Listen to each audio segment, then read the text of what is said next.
Hey everybody, welcome to the show. Thanks for joining us as we're fixing to talk Dixna, about Dixna we're talk. we're fixing to talk about chapter 11 of the Dispossessed. But first, um Dana, Yes, Steve. how are you doing this evening? It's been quite a couple of weeks, Steve. Boy, oh boy. But next week is spring break, and I'm really looking forward to the opportunity to spend a lot of time getting caught up on grading. That sounds like just the ideal way to spend spring break if you I ask me. know, exactly. Entering, evaluating student work and assigning numbers to children and then entering those numbers into a computer, ranking them and, deciding who's better than whom so that they Mhm. can all feel terrible about themselves. Teaching. Teaching. Yeah. No? Yeah, that's not teaching, Steve. No, I know. I was being sarcastic. It- I was too. You didn't notice? I did. No, It I was it, did. it was very subtle. It was you have to really listen hard to pick up on it.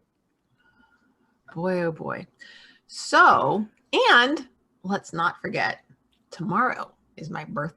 Tomorrow is your birthday. So I'm only going to grade 3 rough drafts and write an essay about my philosophy of education That's all you're doing for that's your birthday on gift my for yourself. birthday, which For falls your on a Saturday, Steve. your That's all birthday I'm going gift for to do yourself for on a school. Saturday is to only grade 3 essays and write a philosophy of ed statement. Yep.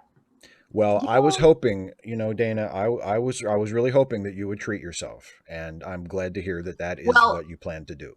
thank you, Everleon. Yes, it will be a happy birthday. Steve, do you know why it's going to be a happy birthday? I don't have Will to treat myself.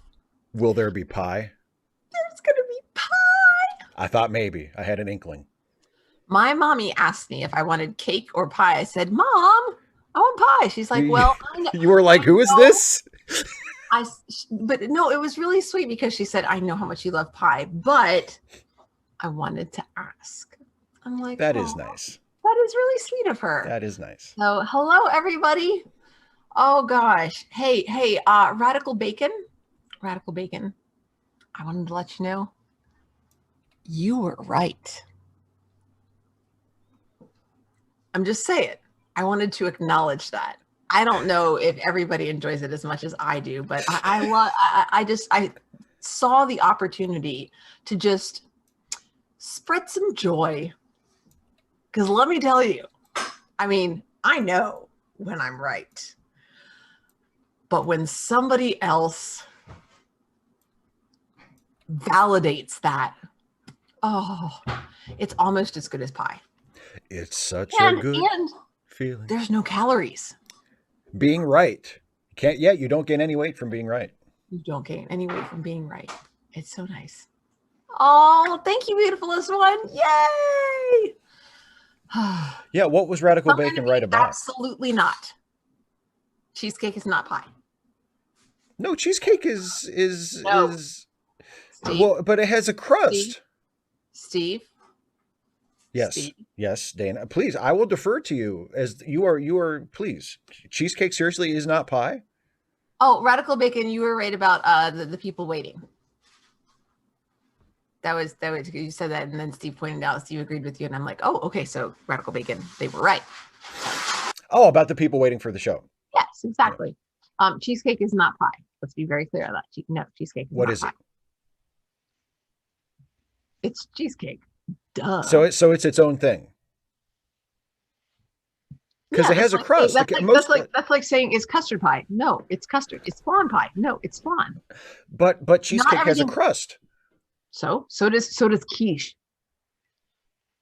Quiche has a crust. It's not Okay. pie. Okay. All right. I mean, I'm not. You are the. I will defer to your pie expertise. A lot of it has to do with how it's made. I mean, they're both baked, and a Indeed. cheesecake does have a crust. And a cheesecake you can have like custard pies that will have a similar texture to cheesecake, Right. but the crust is different.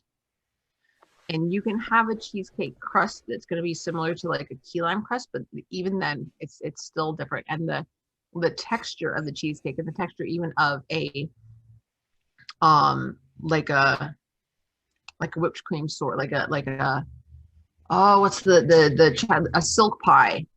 Right. There, That's what I was trying to think of. Yeah. yeah, silk pie or a key lime pie. The texture is different from a cheesecake. A cheesecake is much denser. Okay. And there is that, if it doesn't have that particular consistency, it's not cheesecake. Okay. By the way, beautifulest one. Traditionally, it is baked. I mean, you can have pie. Well, of course, the shell would have to be baked. I don't think you can have pie without a baked shell. What about a graham cracker crust? Well, those usually bake though. Yeah, usually bake them to get that. Otherwise, it doesn't get crispy. And I think that's another thing. A lot of the no bake cheesecakes will have the graham cracker crust, and it's not baked. It doesn't get that crispness. Okay. Beautifulest one. I just want to confirm. Yes, the next book is The Other Westmore. So purchase away, my friend. Oh, beautifulest one. It's such a good book. Cardinal Doomsday pie. In this case, I'm speaking about dessert, but I do have to give a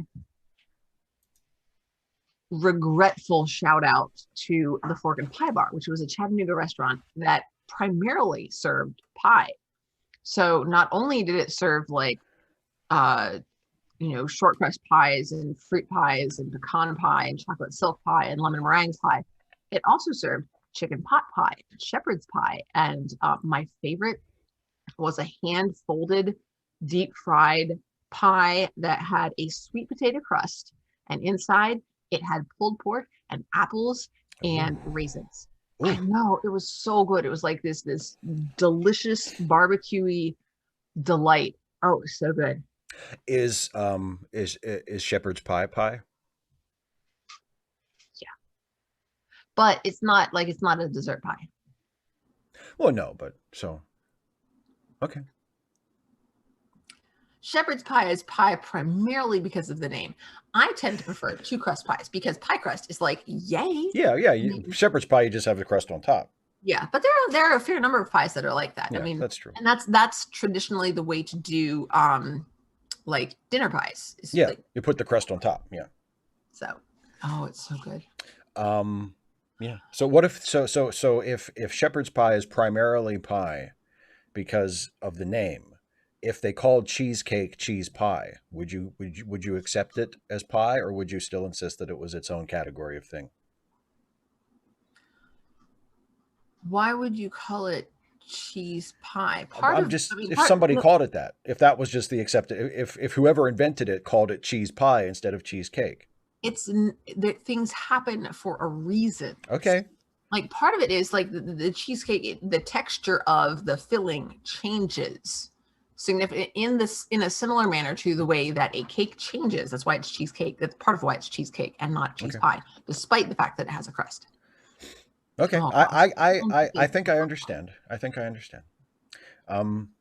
And someone else asked before, and I know we're talking about food. We haven't even started on the chapter, but it's a short chapter this week, so we can bullshit a little bit at the beginning and talk about the chapter and still have some time left over to bullshit some more. Exactly, it's great. What was Radical Bacon no Pop-Tarts are not ravioli because they are not encased in pasta. Ravioli is pasta. We were talking privately a couple of days ago about what makes something soup, because somebody in the chat said, "Oh, they're talking about what's the definition of a pie." Next, they're going to talk about what makes a soup. And didn't we agree that it has to be cooked, and that's why cereal with milk does not count as soup? I don't think so. Because I've had soups that aren't cooked, like that are actually soups. Yeah, down at Disney World they have a strawberry soup and it's not cooked. It's not cooked at all? No, not cooked. It's pureed. Essentially they call it a soup, but it's kind of like a smoothie in a bowl. Yeah. But it's really good. Well, that's like, you could, Pee Wee Herman made ice cream soup, but it's just a bowl of melted ice cream. Is it really soup? I mean, you can call it soup, I guess, and it depends on how precious you want to be with the definitions. Like honestly, Radical bacon, exactly. Yeah, it's a fruit soup. And then of course we also talked about the difference between soup and stew. I think we were talking yes, about the texture and whether it's plated or right. in a bowl. That to me is for my personal thought, and I have to preface all of this. I don't give a shit about any of this. Call food whatever you want to call it. I don't have a dog in the fight of like what category certain foods belong into. I don't care if a hot dog is a sandwich or not. But personally, for me, if it can be served on a plate, then it's a stew, not a soup. That's like the dividing line for me. Of course, then you have like some of those. Is it a dinner plate or is it a bowl? Yeah, Like, yeah, exactly. Yeah, yeah. You know what? Life is difficult and life is complicated, and there are these shades of gray everywhere we turn.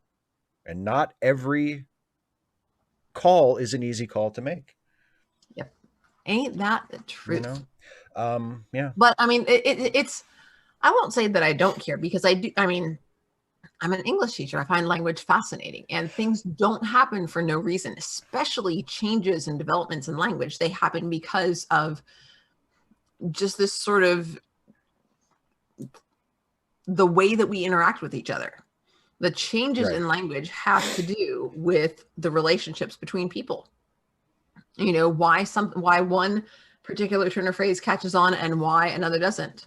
Like our discussion earlier about and why it was easy for us to think of. I mean, is it because you're a dude?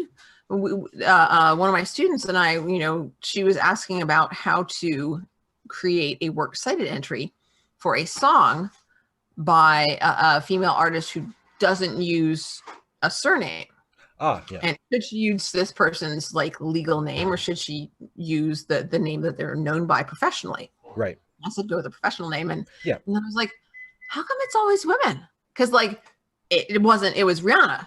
Not yeah. because my first thought was Cher. I mean, because like Cher is the one name. Yeah, Cher is Cher. yeah. And then I was like, because the other one that comes to mind pretty quickly for me is Madonna. Madonna. And I was like, there's got to be guys that do that, Yeah. right? There must be. Yeah, and there are a few. And but It seems like there aren't as many, yeah, but there exactly. are a few. And it's interesting to think about why. So anyway, there's But yeah, you would want to go with the credited name, whatever it is. I said, Yeah. honestly, I don't know. I said, I won't take off points. It's a valid question. I won't take off points as long as you're essentially demonstrating your understanding.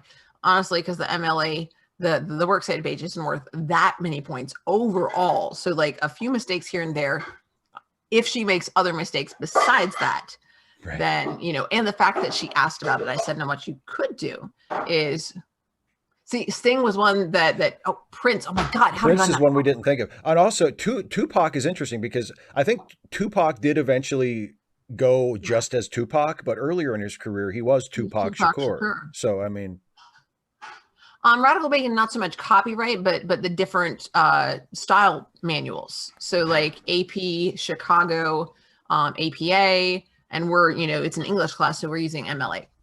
And that's what I talked to. That's what I told her. I said, and sometimes there's just not a good answer. And so talking to your teacher, saying, "How do you want me to do this?" and smiling. And then they'll be like, "Oh, you're so thoughtful and you're so diligent." And then it makes them think of you well, so that when they get your paper, even if it's not maybe as good, they're just like, "Oh, it's that student," and they're in a good. they have engendered goodwill. Yeah, Eminem, Nelly, Eminem. Yeah, boy, Summer Am Geek is coming up with a bunch of them now. Um, Teller from Penn and Teller. Random Geek.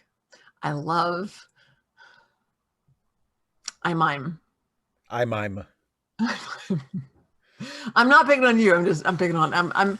I like. Because he doesn't mime. He talks quite a lot. Boy.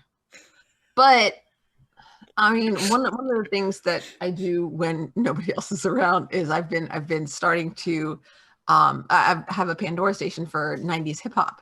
Yeah. Just to broaden my horizons Absolutely. and it's just interesting to see the way that the way that styles change through the years and through the decades. It's pretty interesting. Well, I Yeah. mean, hip hop is like any other genre of music. Like you listen to hip hop from, the 80s, especially the early 80s, and then you listen to hip hop from the 90s or the 2000s. I mean, it sounds, Well, what's radically interesting is different, but there's then again, like so does pop music. there's a 2000s rap station. There's no 1990s or 1980s rap station Really? on. I'm that I now mean, it's there not might like there be wasn't like that. rap. There might be there. Well, I mean, essentially, what's the difference between hip hop and rap? Well, I yeah, mean, yeah, we're that's talking true. about the difference between soup and Because stew. yeah, there is like there's a middle area where it's like, well, Yeah, and it's and also interesting. hip hop and rap, like those nowadays, I think those two terms are used very interchangeably. You know, I mean, like Eminem refers to himself, like Eminem calls himself a rapper, but he also talks about, making hip hop music, and a lot of rappers, it's the terms are kind of used interchangeably. So, I mean, I think there probably is a distinction, but you Thank know, you for that clarification, Random Geek. I was a little worried. All oh right, so yeah, yes, good, yeah, that's a good clarification. shall we go to the book? Let's I didn't go have to the book, to the book. To the book. Should we go? to the bookmobile. No, just the book. Da da da da da da da da da da da da da. No. You're reaching, man. It's a good attempt. You know, you tried.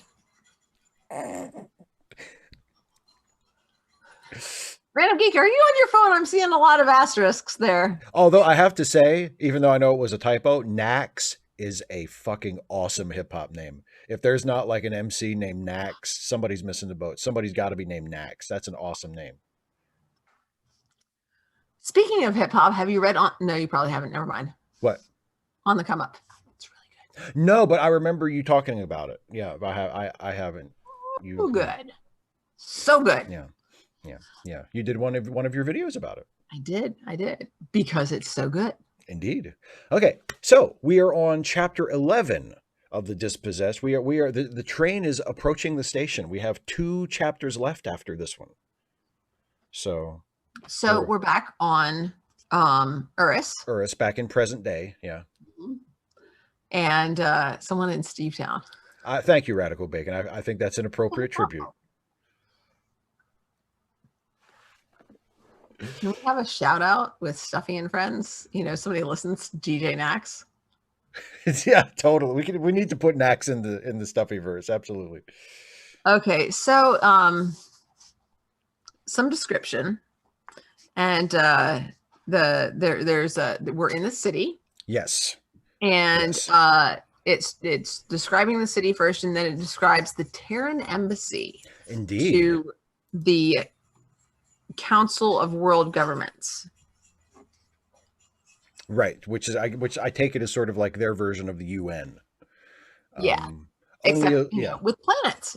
Yeah, and apparently, sort of it's a little bit more, I guess, a little bit more binding. It has a little bit more authority than the UN has Yeah, because, when Shevik arrives at this place and he's worried that the Erasti will come to get him or something, and the ambassador assures him, no, this yeah, embassy isn't an embassy to Urus. This is an embassy to the for the Council of CWG. World Governments. Yeah, Um, yeah, one of the things I like a little bit earlier than that, a clerk yeah. at the very modern reception desk inside the castle was occupied with a tremendous yawn. I liked the use of that word. Yeah, You yeah. know, There clerk, was a line. There was a clerk does line. not. There was a line earlier too. I think it's like on the first page of the chapter that I really liked that I wanted to make sure to single out, which is when it's when she's describing the city. The city is Isn't the Redared. description lovely? Like, I Oh, mean, we've said this. It's so good. the Go ahead. description. Well, one of the descriptions is describing the buildings, and some of the buildings in the city are incredibly tall, and some of them are just kind of tall. And those buildings that are just kind of tall are described as mere shoots, like ordinary houses gone to seed. What an amazing phrase. I mean, because it puts like a picture in your mind of like sort of a kind of a wide bottom, just like a sort of lower section that's like a normal house, and then just a shoot coming up out of it. Like it's such a wonderful description. Like when you have potatoes for too long and they start to Yeah, make more potatoes. exactly. That's exactly what I Exactly. thought. That's exactly what I thought. It's It's a potato metaphor. They're potato buildings. It's basically just a potato patch, is what this city is. I think is what she's trying to tell us. Exactly, exactly. Except shinier. A glass potato patch. So you know who this clerk is, right? You know this No, clerk's name. This no. is Randall. This is totally. Oh Randall. yes, of course. I don't appreciate your ruse, ma'am. Your ruse. Your cunning attempt to trick me. Oh, Randall. Oh, Randall. Hey, you're not allowed to rent here anymore. I'm never coming back. I want to go to a good video store so that I can rent good movies.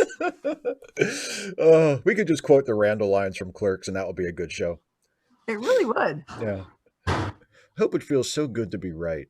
There's nothing more exhilarating than pointing out the shortcomings of others, is there? But see, he's just missing out. Yeah. Because the poor Randall. He apparently just doesn't realize, like, he hasn't experienced how lovely it is to be told that you're right.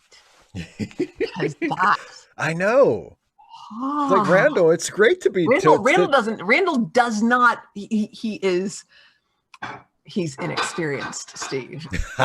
He's young and inexperienced. That's it. He's young and inexperienced. Oh, Randall, you will learn. He has yet to know true joy. You will learn one day, Randall, my friend. Yeah, but yeah, so Shevik has turned up at the Terran embassy, and he's basically requesting asylum. He's saying, hide me out here.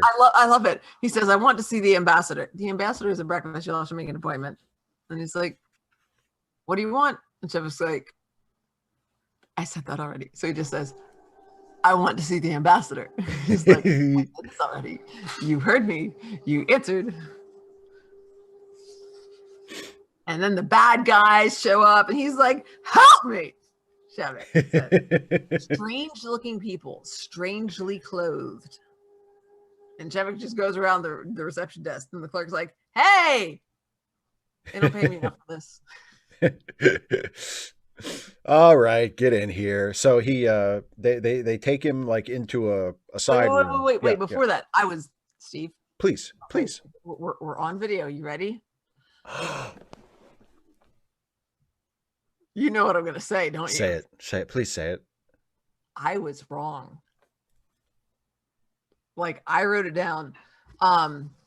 So this group, Shevik says, help me. And they looked up startled. One drew back frowning. The other one looked past Shevik at the uniformed group who were just entering the embassy. Right in here, he said with coolness, took Shevik's arm and shut himself into a little side office with 2 steps and a gesture as neat as a ballet dancer. I underlined, he said with coolness, and wrote, hello, ambassador. That's not the ambassador. That's not the ambassador. His poise, I was just like, oh, that sounds, he sounds very like, I can handle the situation. It's all good. But he's apparently one of the guards. And of course, that makes sense too. But I was just like, he's like, the idea that everything's fine is very ambassadorial. You got it. You know words. Gatherings, isn't it ironic? I'm not going to miss what's surely going to be the social event of the season. And then, so we meet the ambassador, and then the humans are described. Yes, and that is interesting. And we look funky. Like, the woman's skin was yellow-brown, like ferrous earth, and hairless except on the scalp. I'm like, whoa, wait a minute. Are they all fuzzy? What? I'm like, this is the first time that it's occurred to me that maybe they're just like all like their faces are fuzzy, and like when they talk about shaving their heads, they mean like around the eyes and the cheeks and stuff. Like maybe they have faces. Maybe that is what they mean. Yeah, because because there's a description later on in this scene where Shevik it's like Shevik's inner monologue, and he said that he feels large and hairy, right? Isn't that one of the lines? Yeah, but I think that's from before too. Oh, is it? Because the Erasti shave themselves. That's right. I just assumed like they shaved like all of their, the little stuff, that and the hair. I just thought, they look like us. and then they just shaved so that they looked like, Ferengi. Maybe. Yeah. That's my theory, folks. That's where the Ferengi come from. The Ferengi are ascended From this Arasti. book. Ascended. Who says they're ascended? Well, because they ascended from the Dispossessed to Star Trek.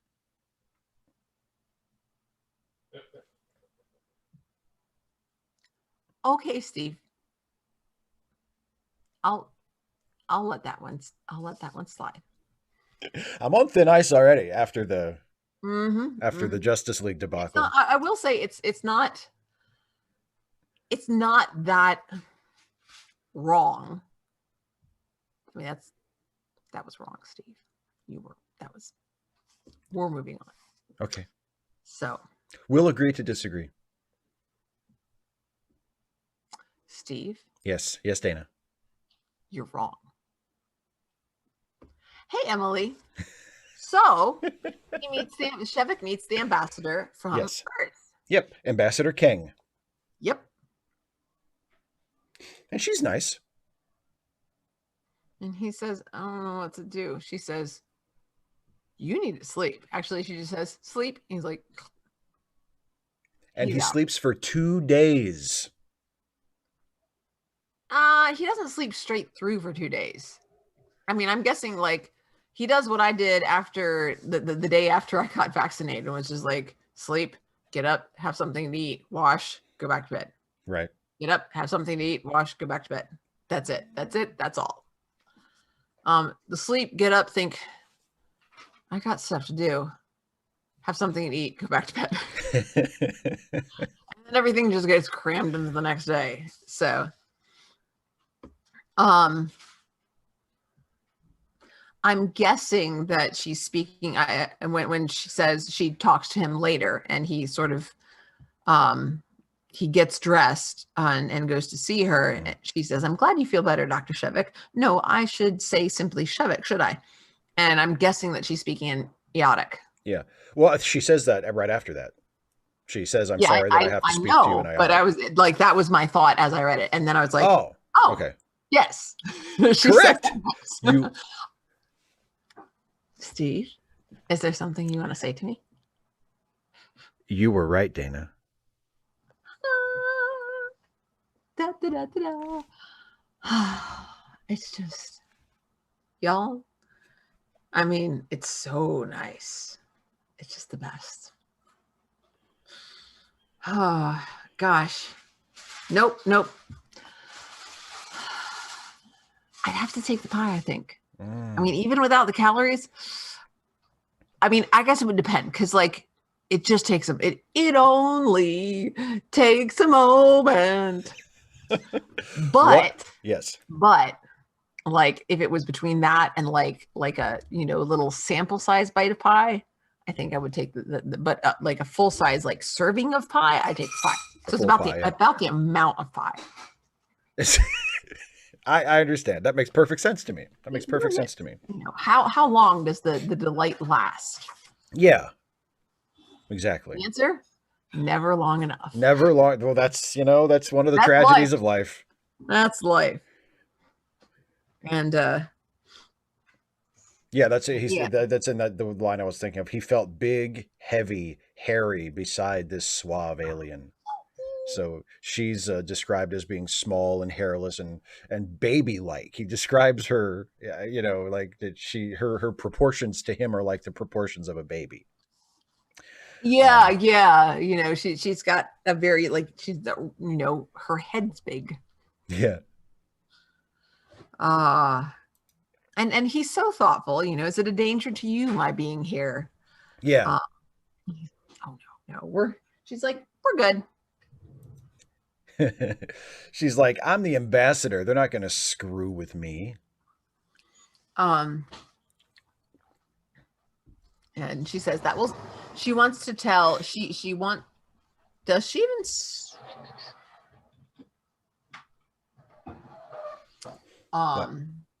she doesn't say that she wants to tell them officially that he's there. And no, well, because she tells them that they haven't told anybody officially except for the Hainish. Mm-hmm. The Hainish ambassador has been informed Um, because Earth and the Hainish have like a very close relationship. I love steak too, but I'd have to choose pie. Beef Wellington is lovely. So, but he picks up on it and he says, "You can tell him." And she said, "Good, that will simplify matters. I wanted your consent." I mean, they already know. All she's doing is making it official. But, you know, it's not just that she's a diplomat. She's also, she's showing concern for him and, his rights and his wishes. And that's where I think it's also supposed to make us or to encourage us to like her. Yeah. Well, So, absolutely, because well, it's very diplomatic, but also he came to them for help, and they're kind of just trying to do that the right way. Okay, yeah. how do you want us to handle this? You But know, I mean, they are there on Eris. So, right?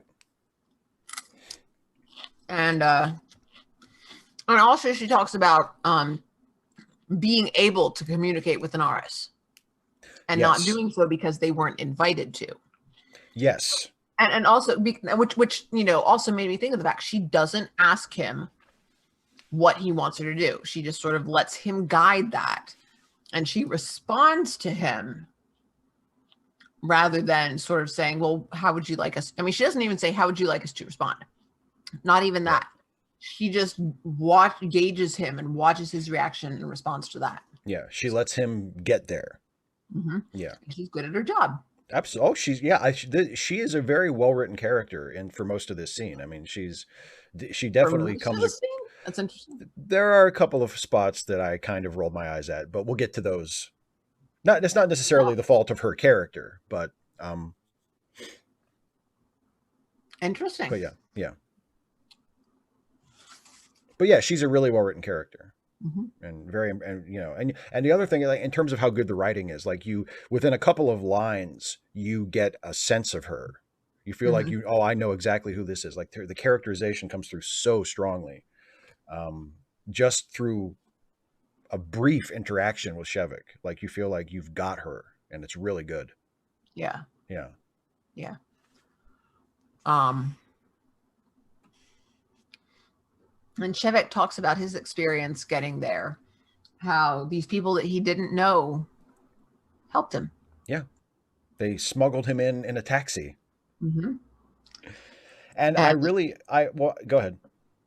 yeah, she says, "How did you get here?" He says, "In a taxi," and she's like, "What?" It's like, well, it was a little more complicated than that, but um, yeah, she's like through all the checkpoints and in that bloodstained coat, and everybody knows what you look like. He's like, "Well, I was under the backseat. It was a risk some people took for me." Yeah. So, I like that. And I like that we didn't actually see that scene. I think that is the mark of a confident storyteller and someone who understands the importance of pacing, especially when you're getting into the late stages of a story.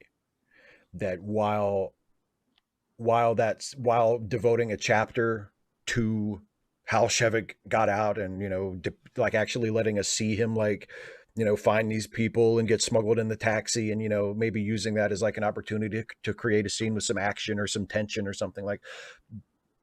But Le Guin makes the decision to say, nope, I'm going to skip right over that and just have Shevik tell the ambassador that it happened. And that's how the reader will learn about it, because it's more important at this point in the story, with 2 chapters left, to get him to this embassy and to move this story forward. I feel like I really, really admire that, the but decision it's to interesting because what to leave out. we have what for, but what to include instead, because we start with, like, for me, a page and a half of description, and so that was chosen as being more important than the action. And Well, I it's suppose, but that action scene. I mean, the scene of Shevik escaping in the taxi. I mean, I would presume that would be a little longer than a page and a half, too. You know, mm, Yeah, some random geek. That's a good. That's a good description. It's the action that happened between the panels, in the Mhm. if it were a comic. Yeah, exactly. Well, and it's also an illustration of how smart that technique of jumping time frames is too. Because Yeah, you have a flashback chapter in between the present day chapters, so you can pick up the next present day chapter a whatever you little. want. Yeah, you can pick it up a little while after the last one, and if something important happened in that interval you're skipping, do exactly what she does here, and just have Shevik mention it to somebody, and boom, you're caught right back up. It's really smart writing, I very mean, efficient. and it is, but it totally doesn't feel like expository dialogue. No, not at all. No, not at all. I mean, it is, but it's very well. It's you know, It's so well done that it works well, but yeah, because there's the little there's the little sort of because she has surprise. every reason to ask. You know? And well, and the way Shevik tells her, like she says, how'd you get here? And it's sort of like how when you and I were talking a while ago about how much I like the library scene in Indiana Jones and the Last Crusade, where they use the joke to sort of get us to ignore the plot hole of Yeah. like, and in this it's a similar thing where he gives her this sort of not shocking, but kind Or of say like a this. surprising, unexpected answer. Like, I got here in a taxi, you know, and that's the entry point to his little bit of exposition. And I just think that works really well. Yeah. Yeah. What did you think about him speaking in Provic? I didn't. Does he speak in Provic? I guess I didn't. He said a word in his own language, then translated it. Oh, solidarity. Yeah. What I Yeah. noticed about that, they have that word in Eotic. All right, but he said it in his language. Right, but just the fact that it exists in Eotic, it's interesting.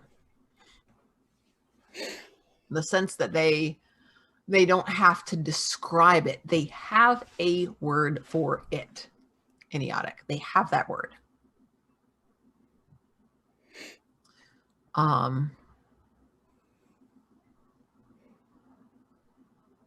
And then the ambassador's observations of what's going on Urus and the meaning of Inaris Right. in that next longish paragraph. And she talks about and it's interesting because her perspective is different from Shevik's, because she says the rich are ridiculously rich. But she says the poor are not so very poor. They are neither enslaved nor starving. Why aren't they satisfied with bread and speeches?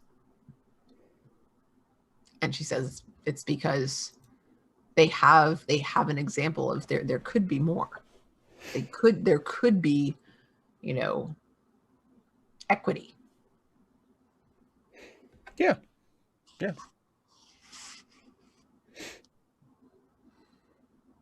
Well, yeah, she says it's the idea of the people in the demonstration that Shevik was involved in, that they weren't demonstrating to sort of pressure the authority to treat them better. They were demonstrating against the very idea Mm-hmm. of Mm-hmm. authority, and that's what made them so passionate, was that the thing that they were advocating for was such like a radical Yeah. change from the current system. And the analogy that's used, like bringing the match to the powder mill, that's not the same. You talk about that flashpoint. It's a powder what? A powder keg. But She it's says not a powder powder keg. mill. Yes, and I think that I noticed that. I'm like, it's a deliberate, like it takes something that we're familiar with and changes it deliberately, and I think that draws or that at least drew my attention to it more than if she'd simply explained it. And in terms of both Kang as a Hmm. character, as well as, but I think it's a deliberate choice made by Le Guin as an author, saying, taking something familiar and just sort of shifting it. It's that, uncanny valley, but with Yeah. words, Yeah. Yeah. and using that deliberately to draw your attention to it. It's not uncomfortable. It's not that uncanny valley effect, but it breaks a pattern. Yeah. It takes something you're used to and makes it strange, to take the familiar and make it unfamiliar. I mean, that's what art does. That's one of Absolutely. the things that art can do. Oh, it's beautiful. Yeah. The writing is fantastic. Um, And yet it's not like super fancy or like hard oh, to not at understand all. in most parts. There's a couple places here where I'm like, I'm not sure what this meant, but I mean, they're few and far between. And yeah, for the most part, that's really my favorite thing about the way the book is written, is that it's beautifully written, but it's not ostentatious. Yes. Because that ostentatious, like self-consciously ostentatious writing will just put me to sleep. I get so bored with it so quickly when you can tell that a writer is like working really hard to impress you, or to like overdo it with, trying to be eloquent and and it's just like, God, just tell me a fucking story. Jesus Christ. Um, I've told you yeah. how I know that word, right? When I first learned that word. Ostentatious? Mm-hmm. I don't know if you do. You may have, and I have forgotten. Please tell the story.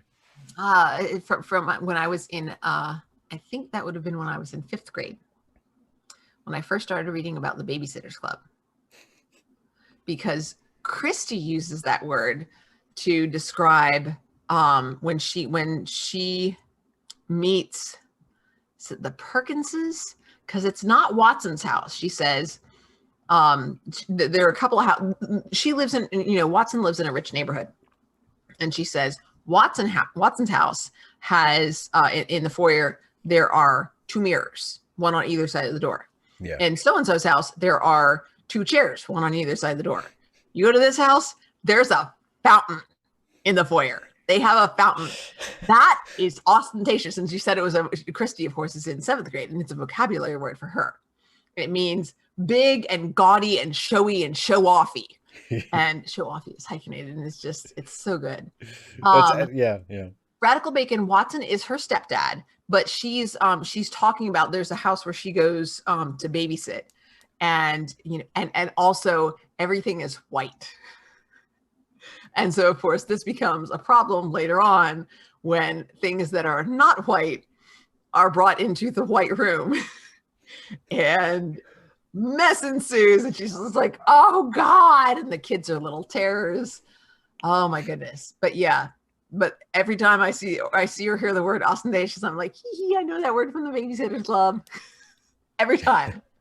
I don't know. I don't know why I remember that, Steve. I forget so much. I'm so good at forgetting. But that one stuck, man. Well, I don't know. there probably aren't that many, words in your vocabulary that you can have an origin story for, you know. At least not an interesting one. I mean, presumably we all learned words for the first time somewhere, but like you haven't, you can trace it back to the first time you encountered it, And And it's not that sometimes, uncommon of a word. So it's a word that you get yeah, to you use. know it when you Yeah. see, Yeah. such as the word fruit at the end of Clue, when in the third ending, when Mr. Green says he's a plant and somebody makes the mark, a plant. I thought men like you were called a fruit. Yeah. Yeah, I was 10. What's that mean? I didn't. I was just like, oh, they're making fun of him again. Yeah. I knew exactly what it meant. They were And you making were fun of him. right. I Yeah. was totally right. Had no idea what they were talking. I mean, and maybe I don't know if because he says early on that he's homosexual, Yeah. but I mean, I don't necessarily. He's also clumsy and awkward and just like a dork, and they make fun of him the whole way through. Because Right. So if you're a kid, he's like he wears glasses and he's clumsy. He's Clark Kent basically. yeah. And so they make it feels like or as a 10-year-old, it felt like to me, because they didn't treat him like he was gross or anything like that you might expect from 1985. Right. Although I will say, when he goes and sits down on the sofa next to Professor Plum immediately gets up and goes to talk to somebody else. And I didn't notice that until much later. Right. And that's kind of like I mean, it's a subtle, homophobic joke. Yeah. Yeah. kind of. Yeah, yeah. Yeah. But then there's also the joke that he comes into the room and every time he doesn't move real fast, but he goes to find a seat, and just as he gets to the seat, somebody else takes it. You know, they're turned around this way and they sit down without seeing him, and it happens like 5 times right in a row. Yeah. You know, so there's so much that's so good. Hi, David Drake. And by the way, the character you're talking about in Clue was played by Michael McKean. Hmm. And you just compared that character to Clark Kent, which had a switch go off in my mind because Michael McKean uh, never played Clark Kent, but Oh, he of played, course not. He's but blonde. he played. Well, there are wigs, there are hair dyes, but he never Not the played same. Clark. He never played Clark Kent, but But he played Perry White in Smallville.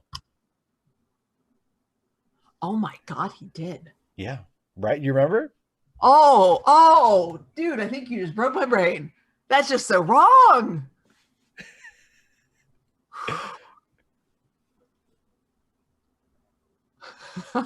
Some random geek. I think I was in college before Oh, I. yeah, the nice beaver joke. Although That is such a filthy joke. Oh my god, that is. Uh, that was in college. We had music videos playing in the cafeteria, and Primus featured regularly. Let's just say that.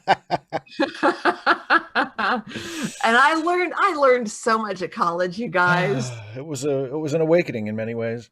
It really Um, was. It was enlightening, educational. Indeed, which is the whole point. Boy, The whole oh, point. I would not be the person that I am now without those experiences. And I like who I am now, so that works. Of course. So yeah, Shevik tells um, the ambassador about his work and about the fact that the reason that he came to Urus was that he couldn't really do his work on Anaris, and he wanted to finish his work on Urus, and the Orasti were willing to using the metaphor of he being the match, and the protesters, the sort of Odonian minded people on Urus being the powder mill. They were willing to take that risk because they wanted to use his work to, as he puts it, threaten the other powers, the other countries and the other planets, um, And he wants to because give it to them so that they'll just give it to everybody. He yeah. wants to give it to everybody simultaneously. Right. Ironically. Yeah, right. Given the nature of his work, right. Yeah. Shevik wants because he has finished his theory. I mean, he says there's still a little bit of work to be done on it, but that it's far enough advanced that other people could do it as well as he could. Like, he's made the important breakthroughs, and if it is broadcast to everybody, then They can then the they can theory and yeah, the yeah. theory and the technology that will come from it will belong to everybody. And I love how, I mean, obviously she wouldn't be in the position she is if she wasn't incredibly sure of herself. But I love how she's like, this is what I know. You know, I know the conceptuality of this, but Right. the your theorems are gonna the math part, no. No math, thank you. Oh, some random geek. I have I had steak and pineapple skewers, and it was over rice and spinach, and it's so good. It's so good. I'm so glad. So, I love food. Yeah. So the immediate result, or the relatively immediate Charles Chapman, result. I'm Steve. What Charles Chapman said, I liked that phrase too. The Yes, the annihilation annihilation of space. is beautiful. Because what it really means is the annihilation of distance. Like Yes, when the theory is developed to its ultimate point, it will mean that, because the immediate effect of it, according to Shevik, is that they will be able to create instantaneous forms of communication. right. But he also, The thingy, the the Ansible, Ansible, yeah. right. But he also believes that ultimately they will also be able to use his theories to create instantaneous travel where people can actually go, they can actually move things from point to point without having to cross all those vast distances of space. And, you know, like the And ambassador says that, and space time, and she talks about, because the real issue is not just the distances, it's that traveling that distance costs time. yeah, And so you lose the you know, you're like she talks about, you know, that lack of connection with family, you know. well, yeah, because apparently Urus is 11 light years from Earth. So the ambassador talks about how she traveled there on a ship that flew at almost the speed of light. So her trip, Almost. yeah, obviously, you know, if we're going by traditional laws of physics, you can't travel at or faster than the speed of light, but you can get as close to it without actually reaching it.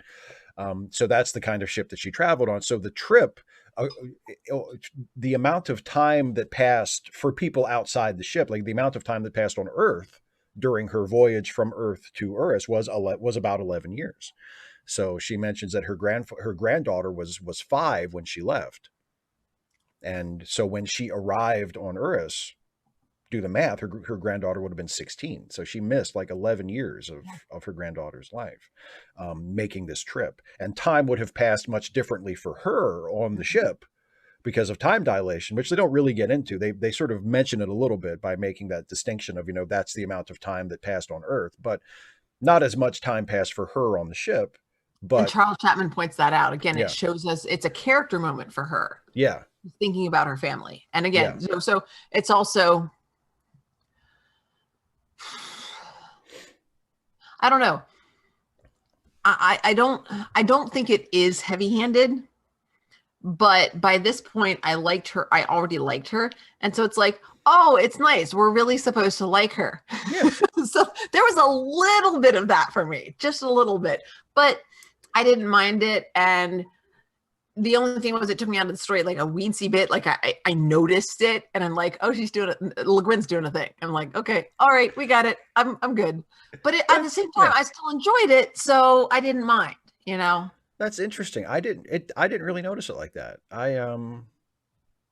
Because to me it seemed to sort of come naturally from their conversation, because they were talking about, you know, the amount of time that it takes to travel across great distances now and how that would disappear. And you know, the ambassador King, you know, has this experience from her own personal life. experience. Like, Yeah, yeah, she's from Earth. Now she's on Earth, which is 11 light years away. It took her a hell of a long time to get here.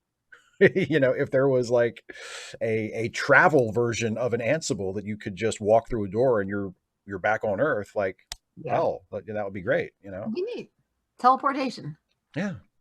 Um, Transwarp beaming. and she gets so excited about the possibilities, and he's not. No, no, she says, well, yeah, she says, like, at last we can all talk together. And Shevik says, yeah, and what will you say? What I noticed about that is there's no tag for that dialogue. We don't know he says it bitterly until she notices it. Yeah. There's no way for us to tell. We notice it through her note, through the author telling us that she notices it. Which again is kind of a subtle touch, you know, like it doesn't. It's just beautiful. Yeah. Oh yeah. Oh, for sure. Some really good in chat over here. Some really good observations about Tucker's mobile.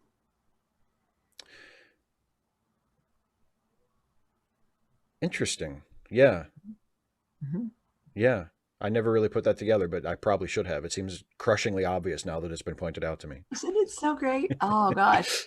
I've you know, I like, this is only the second time I've read this book. Yeah. But you know, the opportunity to, you know, read it with you, but also to share it with people in chat and see observations is just, it's really, oh God, crap, you guys are making me cry. This is why I teach. And I said some of this in my video about the second video on classic literature, why we study classic literature, that there's, you know, experiencing classic literature is, I mean, the things that make a work of art, whatever that art is, that make us connect with it. Those things are so important, but the opportunity to share it, to experience it as a group, and to build off of each other's connections and observations. And when somebody who's with you sees things that you don't, and you can share those things, and they can, or you get to share something with them and have them go, oh my God, yeah. It's like, it's a different type of experience. And there's also value in experiencing it for yourself and then saying, here, I want to give this to you. And then they come back to you and you say, so what did you think? And maybe they agree with you and maybe they don't, which is also a really wonderful experience. But it's different than like going through it with other people. And that's something that a book group or a literature class can do. It's just, Well, and being, being a student or reading something for the first time, and but as a teacher, when you, oh my goodness, it's one of the reasons I don't actually enjoy Julius Caesar as a play. There are parts of it that I enjoy, but God, Act 4 drags. But introducing it to students as the tragedy of Julius Caesar and taking them through the summaries, God, I love it. And then we're talking about this and what this means. And, it's the festival of Lupercal and what that tells us about when this is taking place and what the traditional celebrations would have been, the gods of fertility and the veneration of the divine. And the fact that they're also venerating Caesar is kind of sacrilegious, but, the commoners think he's amazing. And the officials aren't so keen on people, replacing, baby Jesus in the manger with a little, doll baby Caesar of Biden or something. I mean, can you, like, it's like that. Yeah. And then going through, and it's called The Tragedy of Julius Caesar. And we talk about, the tragic hero and how the story ends with not only their death, but also the failure of, their tragic flaw bringing about the failure of their hopes and their goals. Yeah. And then, they've got like a page that goes front and back and it's summaries. And we get to Act 3, Scene 1, and Caesar dies. And they're like, what? They're just like, jaws literally drop. And I can see it coming. I see it coming. The title, I love that summary energy. Exactly. Yeah, not the main character. So then we talk about, but I thought the main character died at the end and Caesar dies in the middle. Well, what does that mean? Does that mean he's not the main character? Well, if he's not the main character, whose story is it? And so we talk about what it means for somebody to be, oh gosh. Yeah. It just, boy. I don't actually like the play that much, but having taught it, and sometimes that's what it takes to appreciate something. It took me years of teaching Caesar multiple times. Like I literally wanted to replace it with Othello, which by the way, I still enjoy more, but I love the experiences that I get to have with students with Julius Caesar.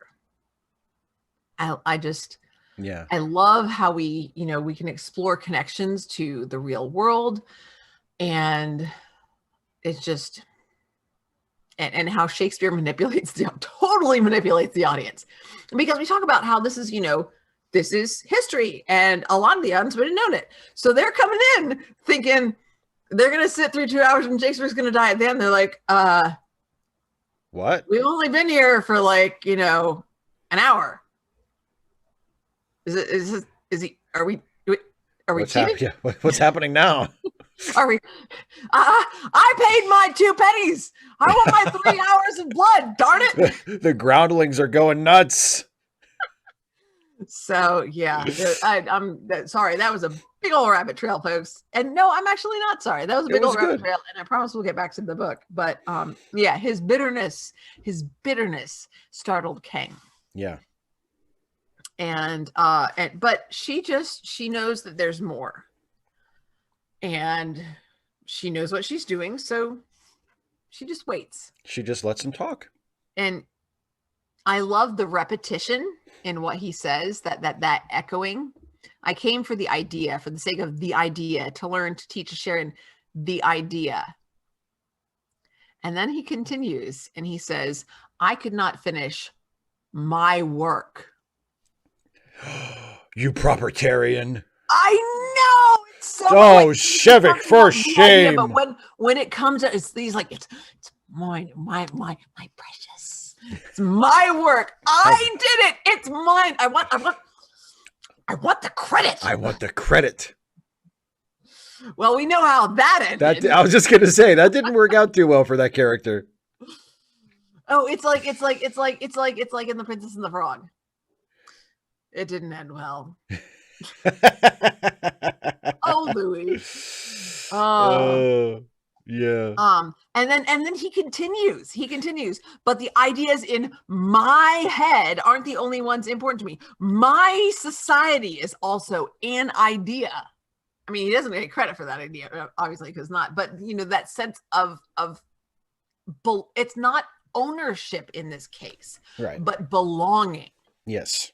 And the use of that personal possessive pronoun creates that sense of belonging. I belong in that society.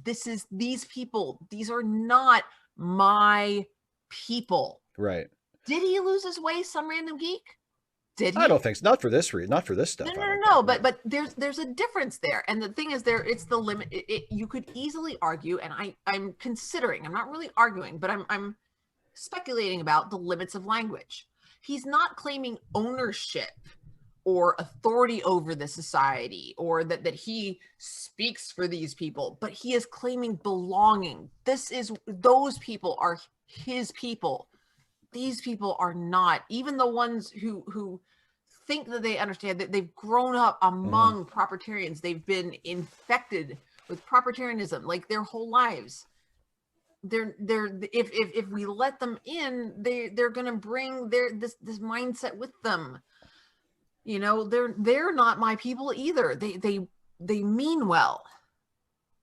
Or maybe they are. Maybe that resistance to propertarianism makes them even more his people than his people. I don't know. But I think he does claim ownership over his head. You think? I think so. I feel like that's kind of ownership. They're critiquing you, Steve. Well, I want to. You have a wonderful way of using the entire frame. So I want to make sure that the widget isn't covering you up when you're doing your thing. So when I move it from side to side, sometimes I'm still over here and I need to move over here so that it's not covering me up either. So I'm not watching. I have the pop. I know. Out Yeah. on Zoom. Oh, I understand. You don't have to. I am completely ignorant. You don't have to. I'm taking care of it. Oh, thank you. Well, I like Charles. When Charles said that, I thought he was like talking about like your mic or so. No, because I move your the widgets. I move the chat widget from side to side depending on where you happen to be in the frame, so that it's not covering your face. I want people to be able to see. So I can just go all over the place. Exactly. And you don't. And thanks, Charles. The whole point was that Dana wouldn't have to worry about it, but now you had to say something. So I'm not worried about that. I'm glad. I'm glad. You'll take care of me. I gotcha. But anyway, yeah. So, he tells her at the end of this scene that he wants to give it to her and to everybody. He says that they didn't. The propertarians want to buy the truth from him, but he doesn't. And he says that he's with some random geek. Because Kang says, in the end, the truth usually insists upon serving only the common good. Right. And Shevik responds with, in the end. Yes, but I am not willing to wait for the end. I have one lifetime and I will not spend it for greed and profiteering and lies. Preach it, my brother. Yeah. And then he says, up on that soapbox. Hallelujah, brother. I have come to something and return the lost sheep to the fold. Praise the Lord. Who is troubled. That's a reference, by the way, to the movie Cat Ballou. That's the fake preacher speech. I have come to reclaim the sinner and return the lost sheep to the fold. Let him who is troubled. Let him who is. He gets cut off before that point. That's as much as he ever gets out, I think. Usually he gets cut Hallelujah. off a few phrases in. And then it's like, why are you here? Hallelujah, brother. I have come to redeem the sinner and return the. Wait, okay, so and they start talking about someone else and he stops. So anyway. Yeah. And then he continues with that, and they're talking, and she says, "You're, and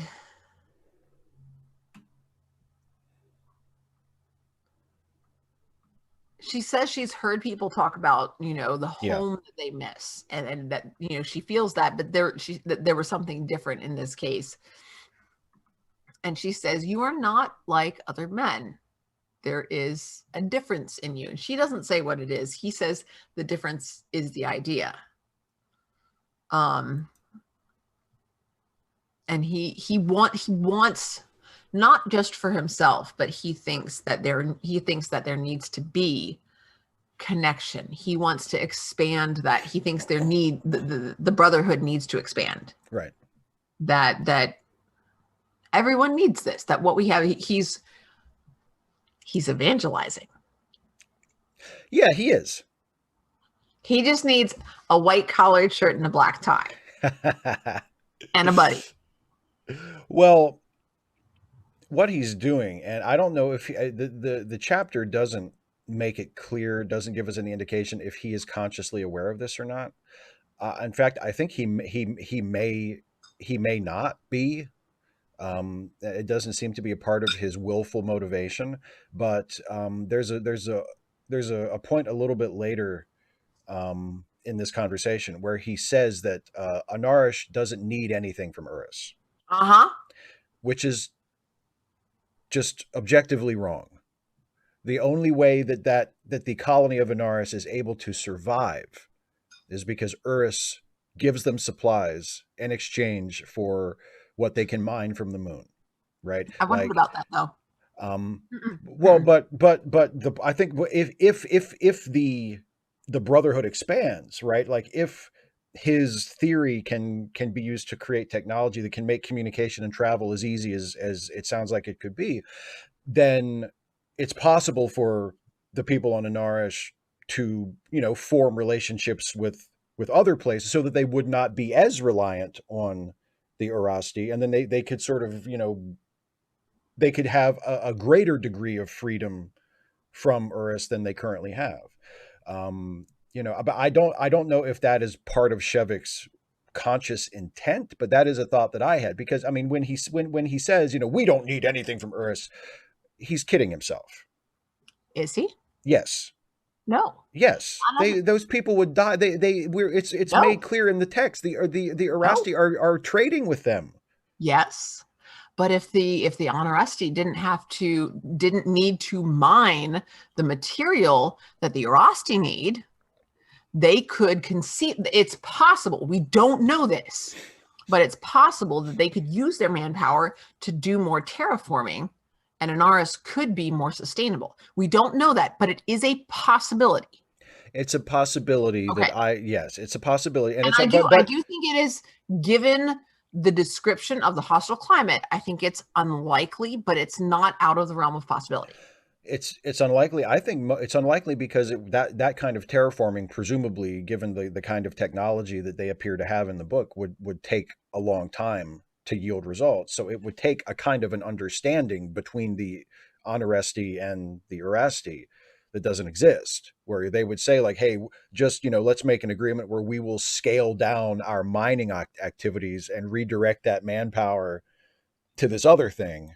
You know what I mean? Like it would take a kind of diplomatic sort of, relationship between those two worlds that doesn't seem to exist. But yeah, but anyway, that was one of the things that I rolled my eyes at in the chapter, was the idea, and Ambassador King's reaction to it, where she's sort of in awe of him, instead of rolling her eyes and going, "All right, whatever, dude," which is what I did. The fact that she doesn't question him on that, that it's just allowed to pass, I thought that was poorly done. Because, like I said, I think it's a valid possibility. But Emerlian, I don't know that we're told. I don't think we are. Yeah.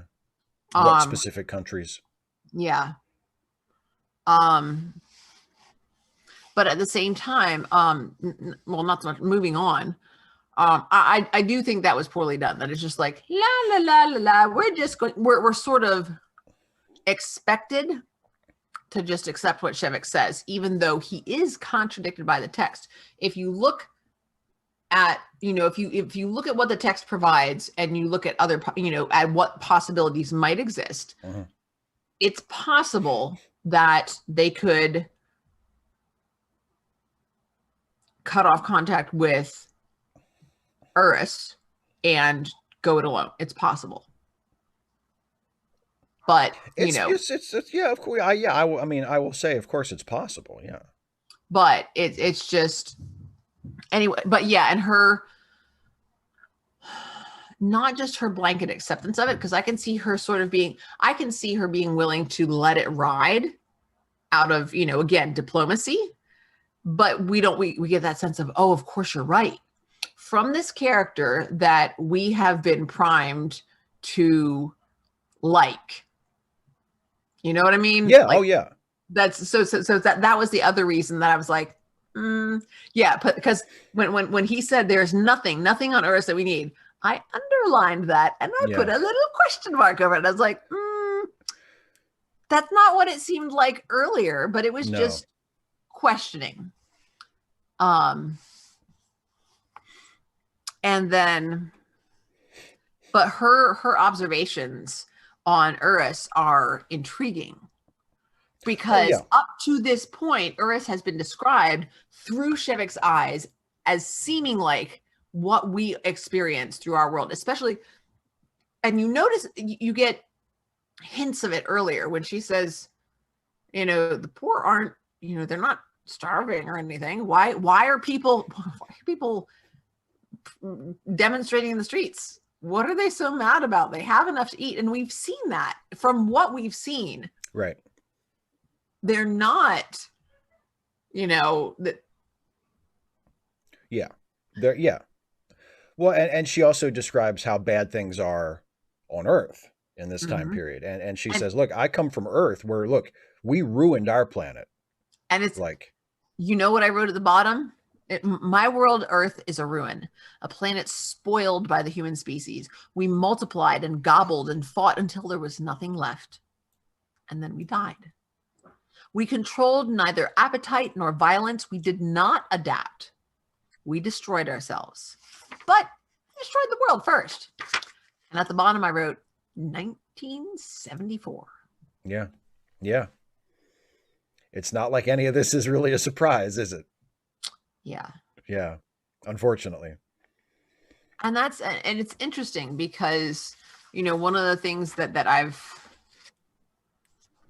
that I believe is that humans are amazingly adaptable. Oh, absolutely. It's one of the things, but, at the same time, we like stability.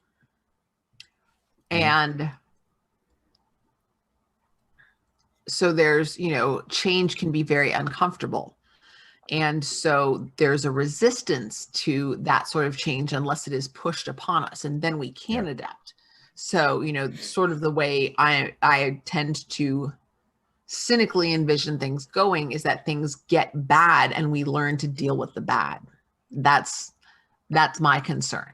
That if we don't actively push for positive change, we get negative change, and we just learn to manage. We learn to cope. And and this was another thing on my next page. The bones and bricks go to dust, but the little pieces of plastic never do. They never adapt either. And I underlined that, and I'm like, I don't think that's true, because there are microorganisms that have become able to digest and decompose plastic. Plastic will decompose. Well, and also just chuck it in the ocean, I think and it'll become part of the Great Pacific Garbage Patch. So, it just depends on how quickly those microbes evolve. Yeah. So yeah, there's a lot to say there. Because that was something that came across my feed relatively recently, that plastic straws and 6-pack plastic ring thingies, are not actually the main source of the problem. It's discarded fishing nets above everything. And then something else about the Hainish. They treat us gently, charitably, as the strong man treats the sick one, which is interesting. So I underlined that and I said, it's interesting that she uses that analogy and not as a good man treats an evil one. Apparently, there's no concern about this sickness being contagious.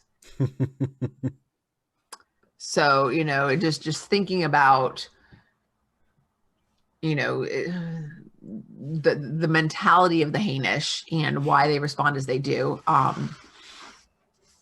Yeah, a lot to envision there. She obviously has done a lot of world building.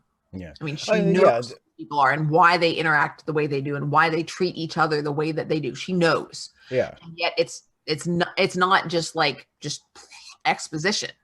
No, there are hints at things we don't get to see, which is part of what makes it so. There's so much depth, and we know we're only skating across the surface, but more there. Yeah, there are sort of allusions. But at the same time, it doesn't feel like an ad for her other books. Yeah. Well, no.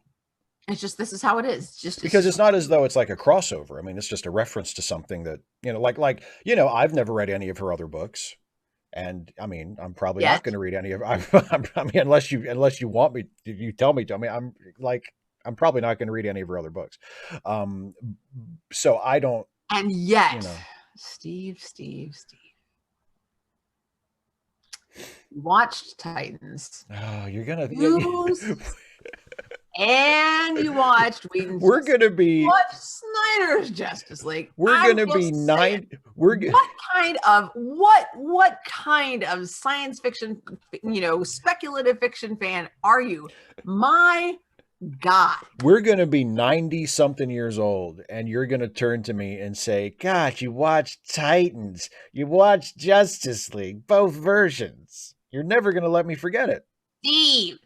Steve, why'd you have to watch the Justice League? Why didn't you ever read any more of the Hainish cycle? It's really good. They were gonna be terrible, and you watched them anyway. What was wrong with you? Oh my gosh, Steve.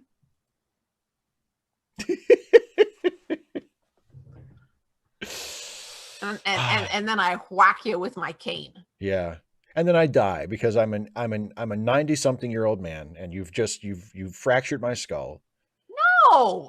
No, of course not. It hit you in the knees. Oh, okay. Well, that's acceptable. Okay, I'm probably in a wheelchair by that point anyway. That's not true. I'd smack your colostomy bag, and your nurse would give me a dirty look as you went and cleaned it up. I will be a strong and virile 90-something-year-old. I'll be like William Shatner, only hopefully not as bigoted. So, I could take you down. I'm not. Oh, I have no doubt that you could. I'm just saying, like what I was saying earlier about being in a wheelchair, being infirm, like that's probably not going to be me. I'm probably going to be like, Steve, kicking ass and taking names when I'm in my 90s. That's very ableist of you. That's true. No reason that I couldn't still have a fulfilling life if I just so happened to be in a wheelchair. You're absolutely right. So other notes anyway. I've got. Oh, poetry. So he said he's taught he started sermonizing. He gets going. Random geek, I love you. Make a dex check.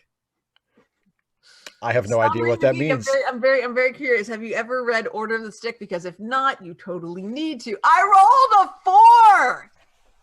Did you hear me? I said I rolled a 4. Steve, just let it go. I'll move on. I promise. I have no idea what you're talking about, and my I life know. has I never said I was felt going to more move on, and and if my you want, life has never if you want felt to more keep talking, complete. if you want to keep talking about D&D, we can. Please, please, please, let's move on. Let's finish Okay. talking about the chapter of this book. You say Shevik's going on the light. Shevik.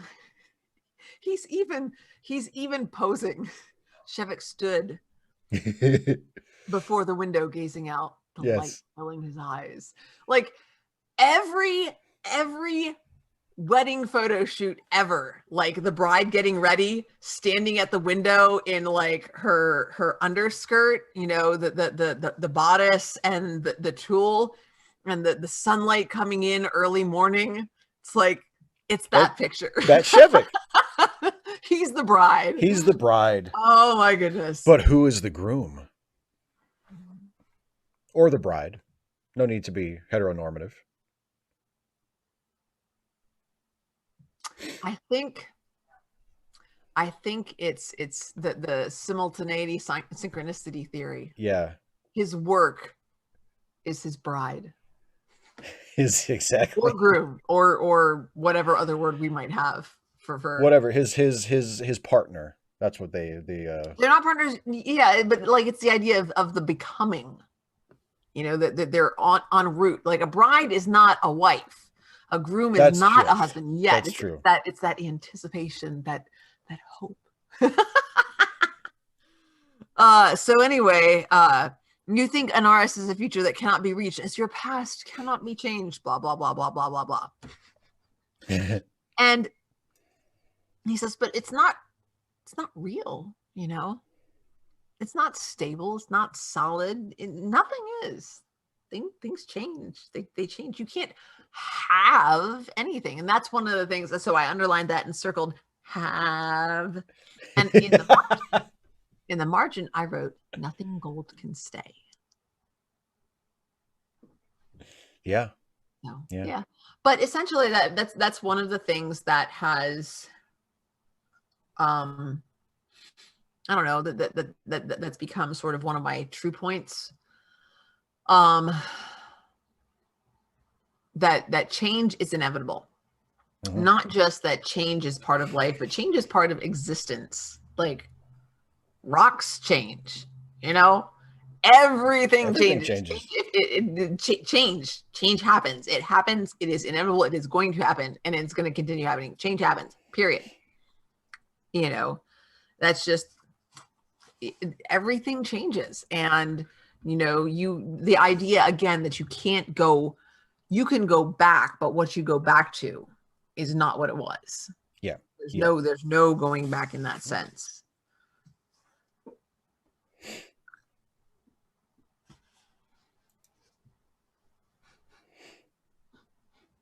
What are you snickering at? And so he says he can do it. He's got the theorem. Yeah. And she's like, well, what do you want to do? And he says he wants to go home. Before that, he says, I am no altruist. I'm like, what exactly do you think that word means, dude? I mean, you've done all this work and you want to give it away. That's altruistic. Like, you know, and yes, you know, you have reasons for it, but like they're not selfish reasons. And that's kind of the definition of altruism. Right. But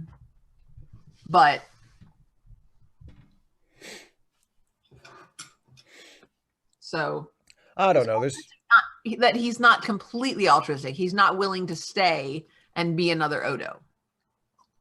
Oh yeah. I mean, he does. Yeah. He wants. I guess maybe he means it in the sense that he does want something in return. Like, even though he's not going to sell the theory, he's going to give it away to everybody. But there's sort of the implicit understanding that I'll give this to you and then you will help me out and you'll let me go home, or, you know, like, I don't think so. You'll do me a solid. No, because he says, if you would help me, I might go home. You know, he's like, this is what I'm just telling you what kind of kind of like me when I was much much younger, Steve, accepting presents from guys who liked me that I had no interest in, that I wasn't particularly interested in dating. And Might you as well take the presents. say thank you, and that's it. It's a gift, right? So you say thank you, and it's non-transactional. You just say thank you and you take it, and that's it. And it's yours. And it's mine. It's yours now. Thank you. You know, but at the same time, I talk about some of my students, not a lot of them, but some, they have trouble asking for help, especially in the bless them, especially in the honors classes. Like, Yeah. The big one is they think it makes them look stupid, or that you'll think less of them, or other people, their peers, God forbid, will think less of them, that they'll be, they won't be seen as a smart one. And that's who they are. They're a smart one. And this, it creates this whole identity crisis. It's like, look, you're just ask for help. And so I reframe it as, when you don't ask for help, like, it's nice to help people. It feels good. I like teaching because I get to help people. It's part of, paying the bills, getting my dinner. Yeah, being able to buy food that I like and that tastes good, and being able to enjoy, experience things that I enjoy. Yeah. Paying the bills does that. So that there is, definitely some of that reason. But, bills aside, helping people is really nice. Yeah. And, I will ask, okay, what questions do you have? How's it going? What are you working on? But, I'm probably not. Hey, Steve. Hey, Steve. Hey, Steve. Yeah, Dana. Yeah, Dana. Yeah. What is it? Yeah. What? Have you finished your next video? Is it done? Did you finish it? It's Are not you good? done. You know what It's you're not doing? done. You know It's what not you're doing? done. You know It's what not you're doing? done. It's not done. It's not done. So I'm not going to do It's that. not done. I'm not gonna do that. You don't do that to your students. No. So when you ask me for help, I get to be helpful, and it's so nice. So it's not transactional. I don't help you because it's my job. I get up early in the morning because it's your job. Because it's my job. And I mean, y'all, students are just like, oh, morning classes. Guess what? Teachers feel the same way. And Yeah. I am a morning person. Like, I wake up and I'm like, okay, it's time to go. Let's go. Yeah. I'm not a perky morning person, but I'm roll out of bed and let's get going. There's stuff to do today, because doing things is interesting. But yeah, the whole, I don't think it's even hintingly, I'm doing this for you, and there's no expectation. He's just giving her the opportunity. He's saying, you want to know what I want? This is what I want. You asked, I will tell you. Right. Okay. It's that simple. I think that's it. Oh yeah, and yeah, especially he says, she says, don't judge us too hardly, Shevik. And he says, I don't judge you at all. I only ask your help, for which I have nothing to give in return. They're completely separate things. I'm going to give you this. He does. He could have something to give in return, but not, he does, he could hold that idea hostage, and he's just not, that's not who he is. And, but I put a note there. That's what mutual aid is. It's like, when somebody, when you need someone's help, you need someone's help, period. End of story. That's what it is. Yeah. It shouldn't be a transaction. It shouldn't be a transaction. Yeah. And also, you're giving them the opportunity to help you, which is doing them a solid. That's doing them a solid. Mm-hmm. And then we've got some, and she says, you call your theory nothing. And of course he goes, all poetic, weigh it in the balance with the freedom of one single human spirit, he said, turning to her. And which will weigh heavier? Can you tell? I cannot. Poetry. And that's the end of the chapter, folks. That's the end of the chapter. So yeah, I mean, as has been the case for the entire book, I mean, it's beautifully written. I really like delightful. yeah, it's I really like Ambassador King. I Hmm. think for a new character that we just meet in that chapter, that's such a good job of writing, where by you feel like it doesn't feel like there's an imbalance there, because Shevik is the protagonist of the book. You might think like that it's kind of lopsided because his conversation partner is this character we've just met, but she's really written in a way that allows her to hold her own and occupy her own space in that Hmm. conversation. And it's so well done. It's Yeah. so well done. Jaller Um, makes a good point too, that nobody who actually gets Shevik, everybody, anybody who knew Shevik would be like, oh yeah, he hasn't got it figured out. Because I mean, if he knew it, he would tell you. that's a good point. But at That's the a good same point. time, it works really well because the Irasi, they don't get it. They can't understand that. They can't understand. Although he does say that he came there to work on it, didn't he? Didn't he? I don't think he claimed to know it. He implied, I Oh thought, yeah, no, yeah, he did. he The was Erasti didn't think that he had it when he showed up. No, he was. Yeah, he was supposed to be working on it. working on it. Yeah, yeah. Um, yeah, but like we were saying earlier, one of the things that I have appreciated about the book is that it has not felt didactic. Uh, this chapter didn't feel overly didactic, but this was the most didactic that the Yeah. book has felt to me so far. Because not just because of the way that you already said, like the way that King just sort of doesn't push back against anything he says and just kind of accept, but also the way it presents, the way it allows Shevik to present Anaris as this ideal, and And I that's just sort of allowed to be the thing like that's sort of just allowed to speak, and we're supposed to just accept that. I mean, even Ambassador King is like, oh, wouldn't that be nice? Oh, you remind me of the revolutionaries of my own. Like it's sort of unchallenged as, oh yeah, Anaris is this beautiful ideal place that we should all strive for. And but I'm it is sorry. challenged like a weensy bit at the beginning when she says that. But I think there should have been more of that when she says that you talk of this place as someone who misses their home. And if we'd kept Yes. that feel of it, that he because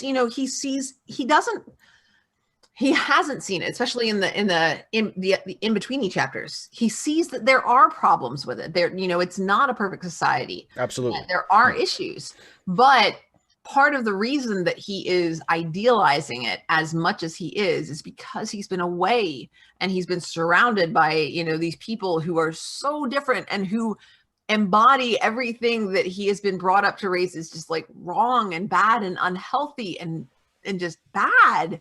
Yeah. And he can just feel it sinking into him. It has in some ways infected him, and he's had to fight against it deliberately to prevent it from making him into what he doesn't want to be.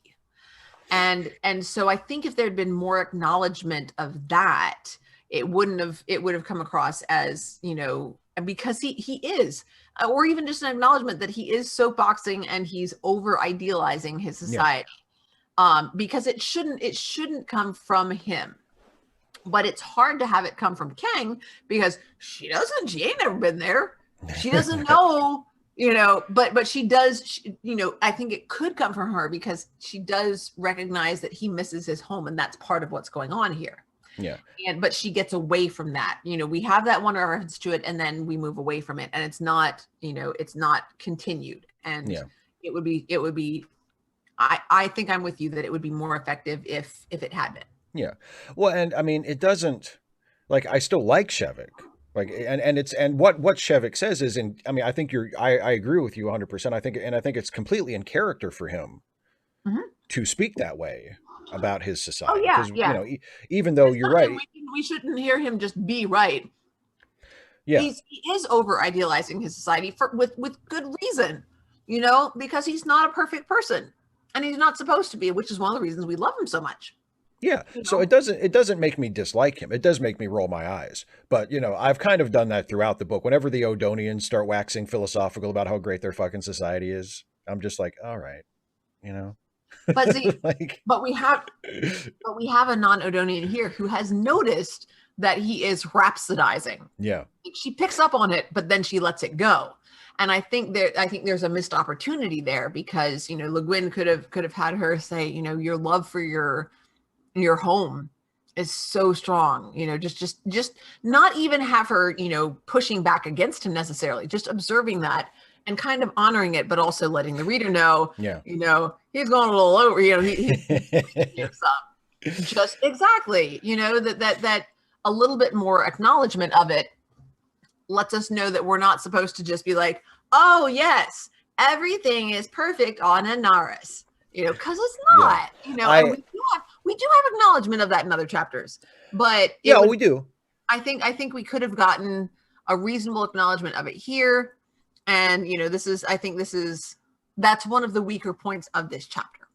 Not that this chapter wasn't a lot of fun and Oh, it was terrific. delightful to talk about and beautifully written, but like Anaris, not perfect.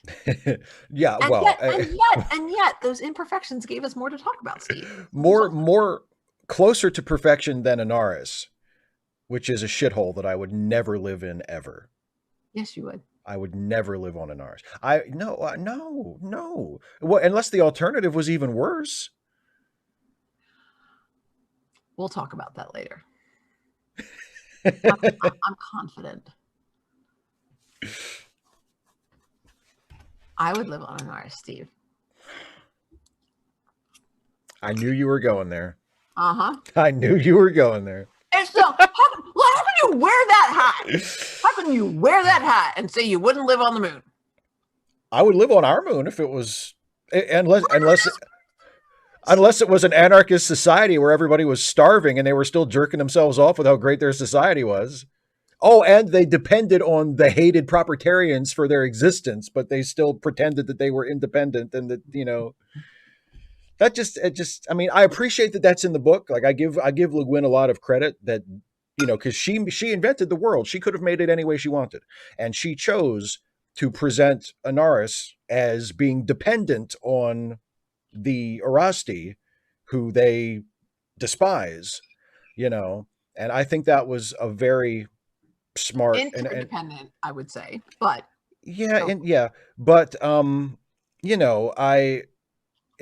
fact that, like, it just, for me personally, whenever like I said, whenever the Odonians start going on and on about, like, that's what it means to be an Odonian, I'm just like, oh god, all right, whatever.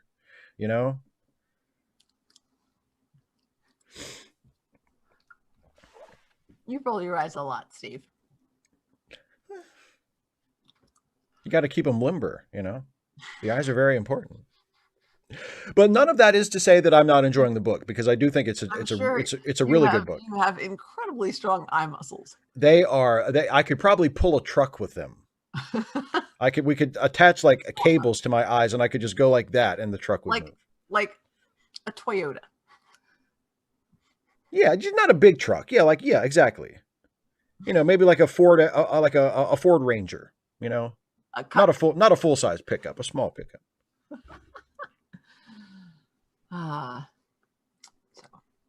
Yeah, but anyway, so we have I believe we have 2 chapters left. Chapter 12 and chapter 13. So if the pattern holds, we have 1 flashback chapter left, which, according to if we follow the memento pattern that has been established, would probably just about catch us up to where the book started. And then after that, the final sort of present day chapter. So Armageddon is almost upon us. I have news for you. It's already here. But your souls are in danger. Our lives are in danger, you beatnik. I love her.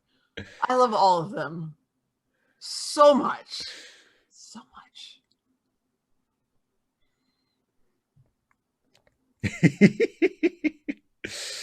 So, I mean, shall we wrap it up, or do you want to hang out and talk for a while longer? It's completely up to you. You've had a very busy time of it recently. I mean, if you wanted to just, you've had an interesting day, Steve. Oh God, yeah. Do you want me to tell the story? I mean, we don't have to, but it was an No, adventure. it's fine. You All's well that ends well. So I you can had talk. an I mean, adventure, and you were responsible, and you adulted, and I did. I am almost in in a little over a month. I'll be 41 years old, and yes, I adulted today. woohoo! So here's what happened. So I shot a video today. It was I know, right? That's not the adulting part. Well, no, I was sorry. I'm so sorry. I was clapping for Jello. And some random thing, oh my God, they have to go away before they get killed. Too late. I love how when people in the chat pick up on our references and just carry them downfield. They can run with it. Yeah, but yeah, No, you could use the phone. No. Would you be kind of waiting up in the library? Not the cognac, just in case. Just in case of what? I'm sorry, Steve. I'm so no, sorry. it's fine. It's fine. I legitimately asked you to tell the story, and now I won't let you. I don't mind. Well, but the thing is, I already know the story. So You know the story. I do. I know the story. Can I tell the story? You're being very selfish. Would you like to tell the story? I would love for you to tell the story. Really? If you want, do you think you can? Do you think you can do it justice? Well, okay. So I'll try, and then you can fix it. How's Okay. that? That Like sounds when wonderful. we write stories together, and then I'm like, wait, well, what about if we did this? And you're like, oh yeah, like, what about this? So yeah, Tell like the that, story. Tell the story, Dana. except with words. I'll use words, people. I promise. So Steve was setting up to shoot his Ask a Professional YouTuber video. Right. And he killed his computer. We weren't. It went like dark screen. There was darkness.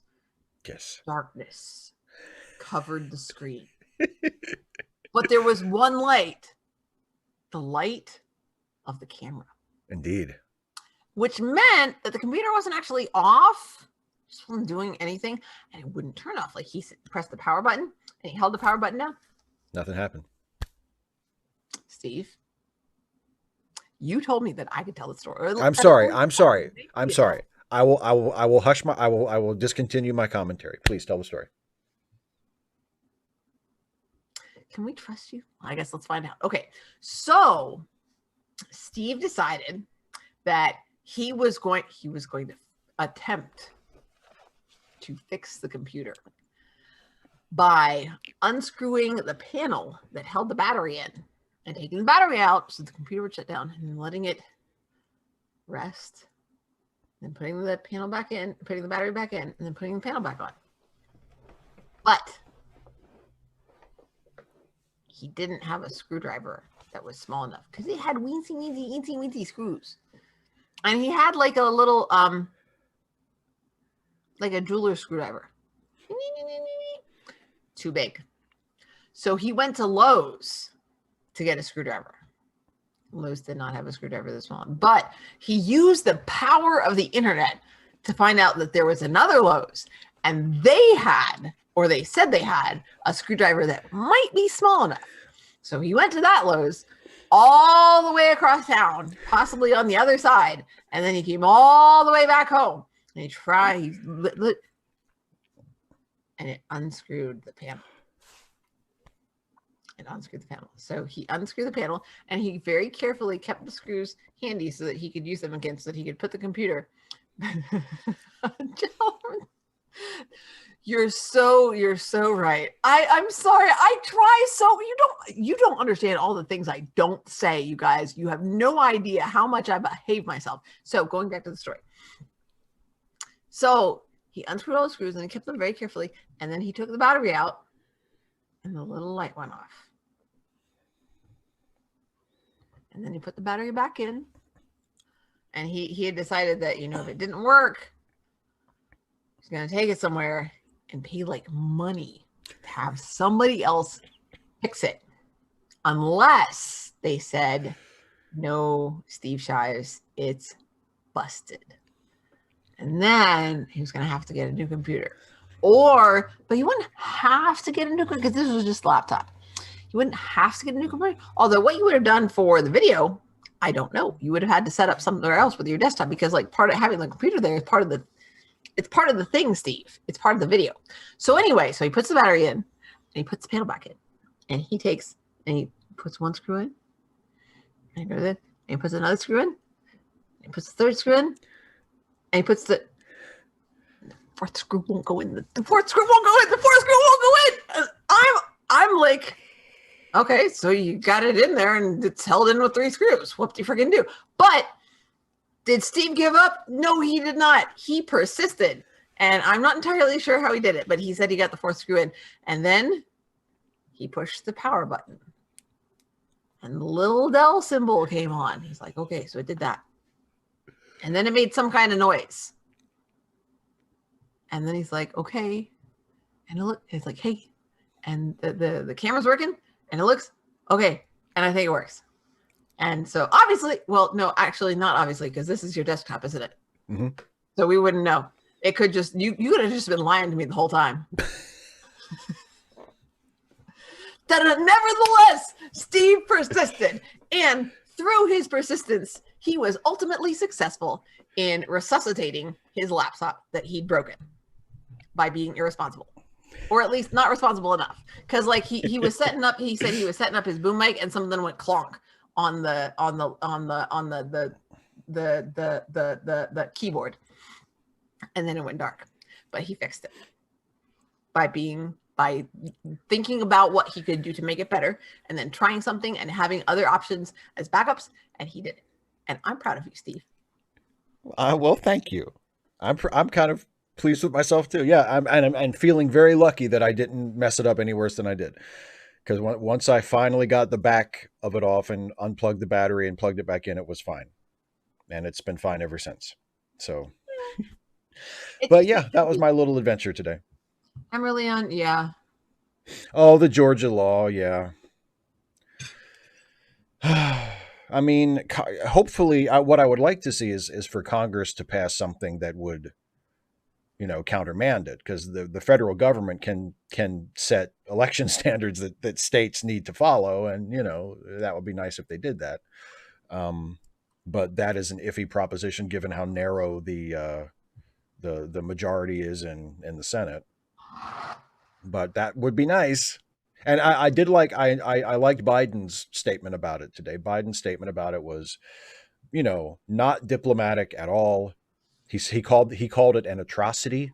He called the new Georgia law an atrocity. Said it was absolutely, there was no excuse for it. There was no justification for it. Like, obviously the point of it was to discourage people from voting, which is what it is. Specifically non-white people. That's the whole point of it. So I'm glad that the president is on the right side, but unfortunately the amount of power, the amount of power the president has to do anything about it is very limited, because he needs Congress to act. Oh, so we had an early dismissal yesterday because of the storms, which meant I didn't have my homeroom group. But we did have homeroom on Wednesday, and Wednesday is whatever Wednesday, which means they can get everybody gets a little scrap of paper. Because when I have in past years, when I had worksheets and we did things on paper because people were in class. So when I would always, you make more than you need just in case, because some early in the morning kids come in, they got their little mugs of coffee and somebody gonna spill something. That's okay. Or, somebody takes, isn't paying attention, they pick up whatever. You make extra. And then you have extra. So I use it, instead of just throwing them out, I use them for scrap paper. Cut it in half again. So little quarter sheets of paper. You can ask me. So whatever Wednesday, homeroom, their assignment is to write down any school appropriate question for me that they like. And it needs to be something that wasn't asked before. And I get the most interesting, wide variety of questions. There was one about an artificial intelligence that takes over the world and destroys everything. There's only one person left living, but they're not going to live very long. But the last thing they want to know is who created this. And it was so funny. So I read this and people are just sort of looking like, what? And the student who wrote it, like, is grinning at me as I'm reading this. And I'm just like, You wrote me a story because I said that when I said, "Oh, so and so is still writing," I'm a little bit worried. This is why I give you these small scraps of paper, guys. Just You're not supposed to write this much. it in. Anyway, I looked at him and I said, "Well, obviously the answer is obvious. It's Elon Musk." And he laughed, and I said, "That's it. You already knew the answer, didn't you?" And he said, "Yeah, that's who I was thinking of." That's who you wanted me to say. So we had a good laugh together. But that's awesome. One of the other students, one of many, one of the mostly conservative bunch, one of the more conservative of the bunch, and that's telling you something. Asked, and this was a good question: what has Biden done that's been good for working class Americans? And so I said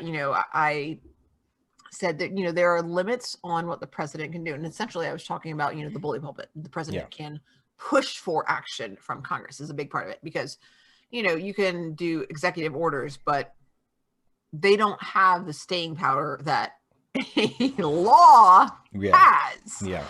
Laws tend to stick around a little bit more. So I said, the idea of free public college for everybody. I said, of course, I'm a teacher. And we got some good discussion on that, because they were like, well, who's going to pay for it? I'm like, the same people who are paying for you to be here right now. Exactly. It's essentially Biden's point on this is that, first of all, that having an educated populace benefits everybody. And second, that our society has progressed to the point where a college degree carries the same career-ish, like the same, not industrial, but the same occupational weight that a high school diploma used to carry. Yeah, absolutely. Because it used to be that if you had a high school diploma, you could get a job and support your spouse and support a couple of kids, own a house and own a car. Right. Like, yeah, absolutely. That was the thing. And now, is anybody going to claim that that's typical? Right. No. Because it's not. It's a completely different world. So, so yes. And I said, additionally, as a teacher, if you think about this, that means that colleges can have the opportunity to be more selective in who they admit, because it's not just about who gonna give us money. Right. And likewise, that money from the government is going to come with strings attached, because, and I didn't get into this in class, but the idea, I mean, like, I'm very aware of our graduation rate. The government makes sure that we know where we're at and where we need to be. Oh yeah, I'm sure. Colleges, not so much. You can poke around, you can find it, the 4-year graduation rate, but like the 4-year graduation rate in college is like 45%, 45%. Yeah. Oh yeah. And that's a good college. Yeah. I think that, the college I went to, it was even lower. I think that's national average. Yeah. But like, that means of people who are paying for their education, who have chosen to be, who have self-selected in. It's not everybody. And have gone into debt in most cases. Mm-hmm. Serious, like major debt. And not making it through for various reasons. And if colleges, it would mean that the stipulations could be put on colleges for receiving that sort of financial support. I just, that was a big one. What was another big one? Would have, I don't think I mentioned expanding access to healthcare so much, but I mean, that was another one for me. But I talked about worker protections, the idea that health and safety of workers needs to be protected, that otherwise, greed will hurt people, because it does. So, but we had some good discussion on that, and I really, That's good. I like my students. I'm proud of them. Well, they're lucky. They have a hell of a teacher. They invite me to, because I had to go and look. I'm like, not really, because like I said, Biden's policies, and like, I mean, our governor, with the whole, I promise to give every teacher a $5,000 raise. I'm like, you can't do that. That's not within the That purview of your job. I mean, it's a yeah, nice promise. it Thank you. has it But has to be appropriated by the legislature. Like you don't decide what the budget is. Well, I yeah, guess I mean, just like the president, like you can submit a budget to the legislature. You can say, I'm asking for this much, but they can give you whatever they want. Like, yeah. you know, So, there's, yeah. And I appreciate that they listen, because I also, I talked about taxes and, ah, restructuring taxes so that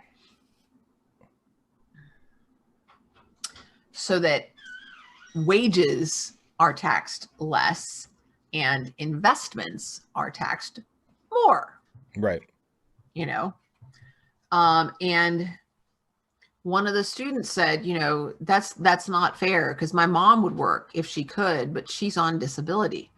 And I'm just like, and I just took a breath, because I'm just like, not the It's same not an investment. at all. Yeah. But like, essentially what he thinks that means is that people who work and get wages are taxed less than people who don't work and get money, because some of the people who get money and don't work can't work, and that's not fair to them. And I'm like, Right. okay, so that's not what investments are.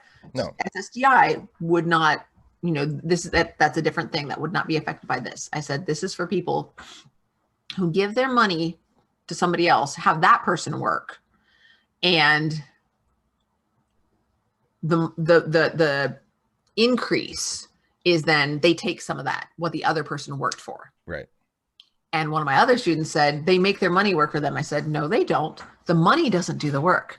Another person does Other the people. work. Yeah.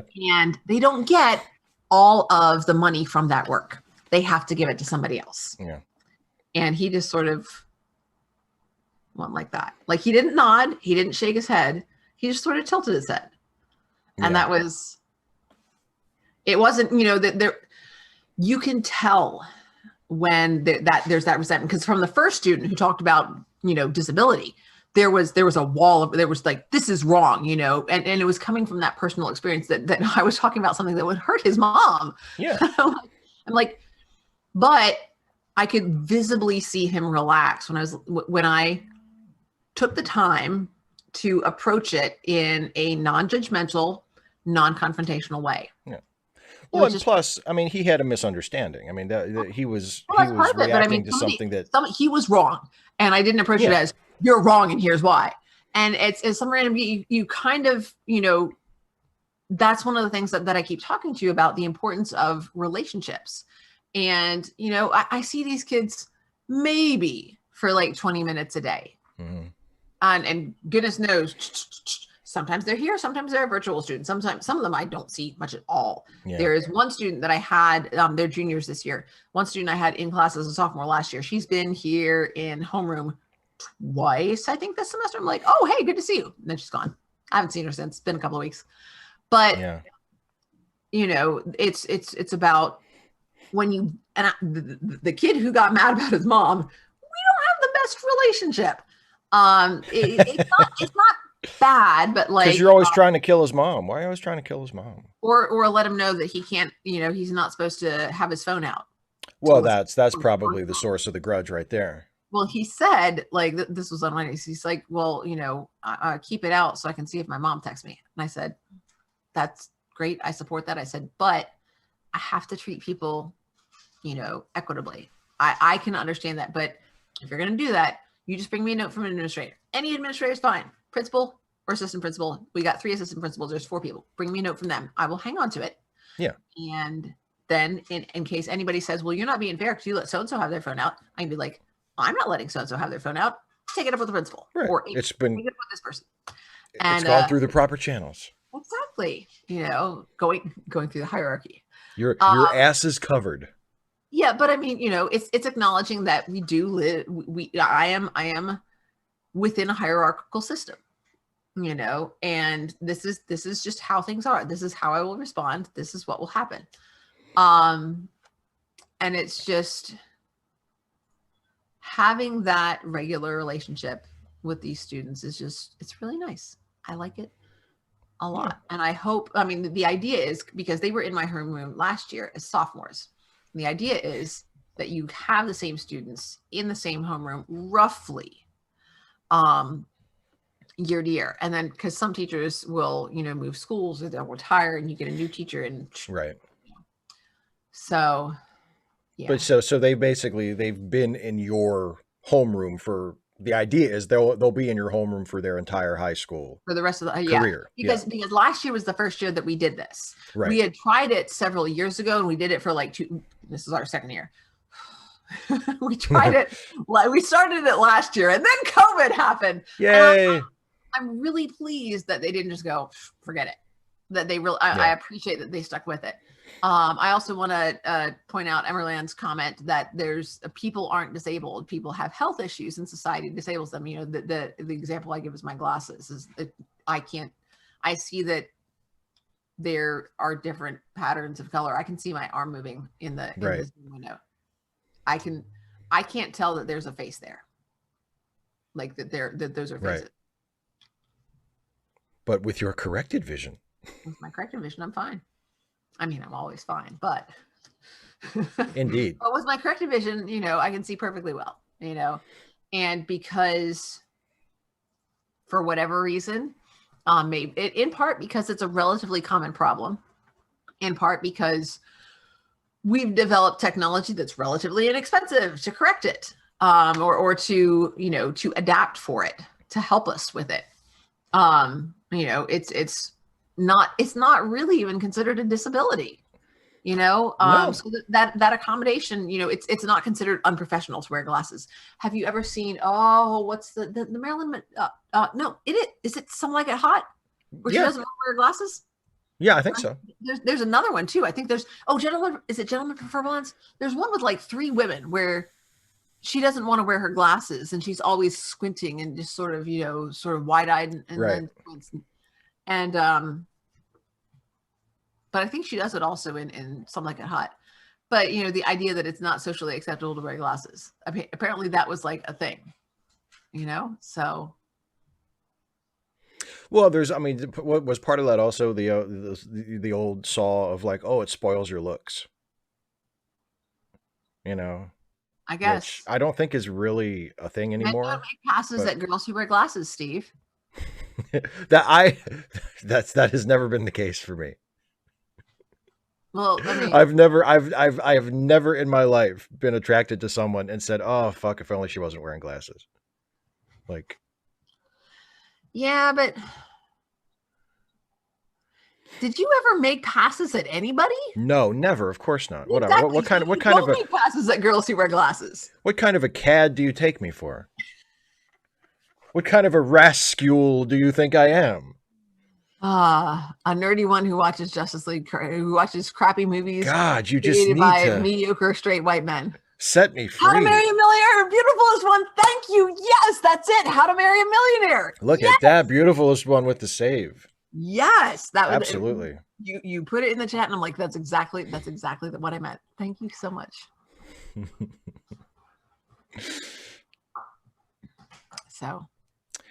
So yeah. And in case anyone is having difficulty affording lenses, I will say that I really do appreciate the affordability of Zenni.com. So these are Zennies. Little tip for all the eyeglass wearers out there. Any eyeglass. Now, once you start getting past like simple vision correction, it can yank the price up there because you can get add-ons and they start getting expensive. So I did go to the eye doctor just actually on Monday, and he said that I am, getting to the point of needing bifocals at some point in the future. So something to look forward to. Yeah, exactly, Emily. I love that. Physiological atypicality is a spectrum. We're all different. We're all in, yeah. The person isn't either disabled or able-bodied. Even someone who is by societal definition disabled can still function with the right resources. And I mean, there are things that able-bodied, let's be honest, there are things that able-bodied people can't do, and that's okay. Like, short people, sometimes they need step ladders, or absolutely a tall person. Tall people, sometimes they need band-aids because they walk into things. I mean, you know, Chandeliers. as Like those Randy like hanging over the table lights. Oh, I hate those things. as Randy Newman told us, short people got no reason to live. that's just that's just It's mean. one of the meanest of all. It's like this really upbeat, like funny pop song. It's Yeah. so mean, and it's like, boy, did a short person key your car? And like that's why you wrote this song. Like, it's Somebody so stood him mean. up on a date. They A didn't. They short, pulled yeah, a no he call, had a no crush on show. a short girl, and she never showed up to dinner. And he's like, It could have been a short guy. oh, fuck you, I'm gonna show you. Yeah. Anyway, Some random geek. The thing is, yeah, no group of people is going to be monolithic, so it is what it is. yeah. But it's after 8, and we finished the book not finished the book. We finished the But chapter finish the like chapter. 7:30. So we've just been Yeah. spitballing for a good little while here. And it's been delightful. It has. It's so much fun. Summer Gonna Geek, please. That's the day after tomorrow, and I have this nagging weight that I'm going to forget, and then I'm just going to feel horrible that I missed it. And Please talk to me about that. the it that you are referring to Is that you are going to be alchemy. You are a guest on Social Justice Alchemy this Sunday. Guest. That just means I'm not usually. You're sitting in with them. I'm sitting in with them. I'm just hanging out. Sorry, is that too much of a hierarchy to say that there are hosts and guests? We're all equal here. We're all neighbors, Steve. We're all hello, neighbor. I do have sneakers on. Hey, but did you toss one to the other hand when you were putting them on? No, it was at the it was at the end of the school day, Steve. So you weren't in a very musical mood. You were just like, let's get this guy, got to get out of here. I need to go home, and it's sunshiny out. I need to spring break. Let me tell you, students, we need it. We need it more than you do. I guarantee it. Oh my goodness gracious. Nobody ever talks about how much teachers need the spring break. Oh yes, they do. Well, teachers do. Talk about it all. Teachers do, but in popular culture, Random Geek it's all about the kids. The patron hangout is this Sunday. Yes, the patron hangout. My patron hangout is this Sunday at noon Eastern as usual. And Social Justice Alchemy is at 2 Eastern, right? Mm-hmm. Yeah. So I get on the Social Justice Alchemy YouTube channel. So I could wait and eat lunch in between, but you know what? Probably won't. I'll probably eat on camera. It wouldn't. I mean, honestly, it wouldn't be a Dana live stream if you weren't eating something on camera. I mean, I'd be like, if you one of these days we're going to do a live stream and you're not going to eat anything, and I'm going to, after I feel unclean. Well, no. What's going to happen is like after we're off the air, I'm going to be like, hey, seriously, are you okay? All right. I need to go because I need to find my computer cord because I know I brought it home, but I'm at 17%. So this is you're gonna have your own annoying computer story to tell. I am, because I have so much grading to do, Stephen. If my computer dies, well, I mean, it's a great excuse not to do it, but then you'll just have to do it later. No. We don't get another break. It's 2 months, Steve, with no break. I'm gonna have to, like, if I don't get my computer plugged in, I'm gonna have to call the principal and say, can I get into the school because I need my computer cord? Well, then I really hope you find that cord. Yeah, it'll be okay. The quest for the cord quest. Wait, I have to roll my die. Oh my god. I got a 10, and it's on a 10-sided die. So I got, yes. Oh, it explodes because this is 7th C. 17 on a 10-sided die. That's pretty good. You wouldn't know. Doesn't that look like fun, everybody? Of course it does. Half the people in the chat are probably D&D nerds. They're like, ooh. It's not D&D. It's 7th C. Dice making decisions. This is fun. Exploding dice, Steve. Come on, man. Now, I will say the computer game version of Risk had exploding dice back in the day when I would play it, and that was pretty cool. But it all, Exploding dice are fun. but also it was hilarious because I'm like, wow, they're really trying so hard, like to make the dice rolling exciting. Like when you outroll an opponent and like your dice blow up the other dice, it's like, yeah, fuck you. It's like, oh wait a minute, they're really trying hard on this. It's different when it's live tabletop because then everybody's around and everybody cheers for you. It's nice. Everybody's looking at you and watching you. Like, oh, go again. It's just, it can be fun. I'm glad you enjoy it. I don't actually.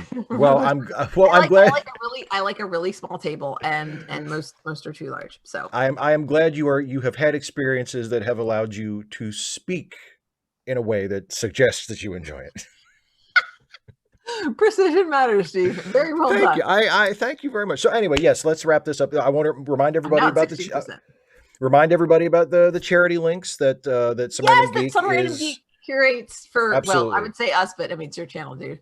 Well, but they're out there for everybody, Yes. So, and it's linked in the description. Charitylinks.page. Help out some of our friends who need a little bit of a helping hand, and also don't forget Dana's YouTube channel, which is linked in the description as well. If you are not subscribed to Dana's YouTube channel, I really, really wish you would correct that mistake right now because she has a bunch of awesome videos on there. And eventually, I'll get more videos on there. I promise. And eventually, yeah, more. I know for a fact you are writing more videos, so it's just a matter of having time to actually make them, and that's it is what it is. It is what it is. But yeah, and I will be back on Monday with my next conversation stream. My guest will be my friend Christy Abbey. We will be back. Dana and I will be back on Wednesday for the next Trek Reluctantly, where we will watch Firefly. The episode is War Stories, and then I'll be back a week from tonight for the next edition of Ask Away. And don't forget, Steve is also working on the Ask a YouTuber video for Monday. For Monday, yes. And there's also going to be a video on Wednesday because Easter's coming up. So that's right. Oh. So the video on Wednesday will be a video about what I think are the best movies ever made about Jesus. And as an atheist, I think I'm an expert on that. Of course. A lapsed Methodist, apparently. And an extremely lapsed Methodist. So anyway, that's it. So Dana, I look forward to seeing you guys, those of you who are patrons, on Patreon Day. Woohoo! And I'm going to talk to you before then, but just for the sake of everybody watching, best of luck on Social Justice Alchemy. I'm sure you're going to be great. I guess. That's the confidence. That's what I love about you. That confidence. You never know, Steve. I mean, the world could end before then. And that optimism. That's also something else that I really love about you. Yeah. All right. Thank you so much for being with me again to talk about the book, and have a good have a good birthday tomorrow. Thank you. I'll get even older.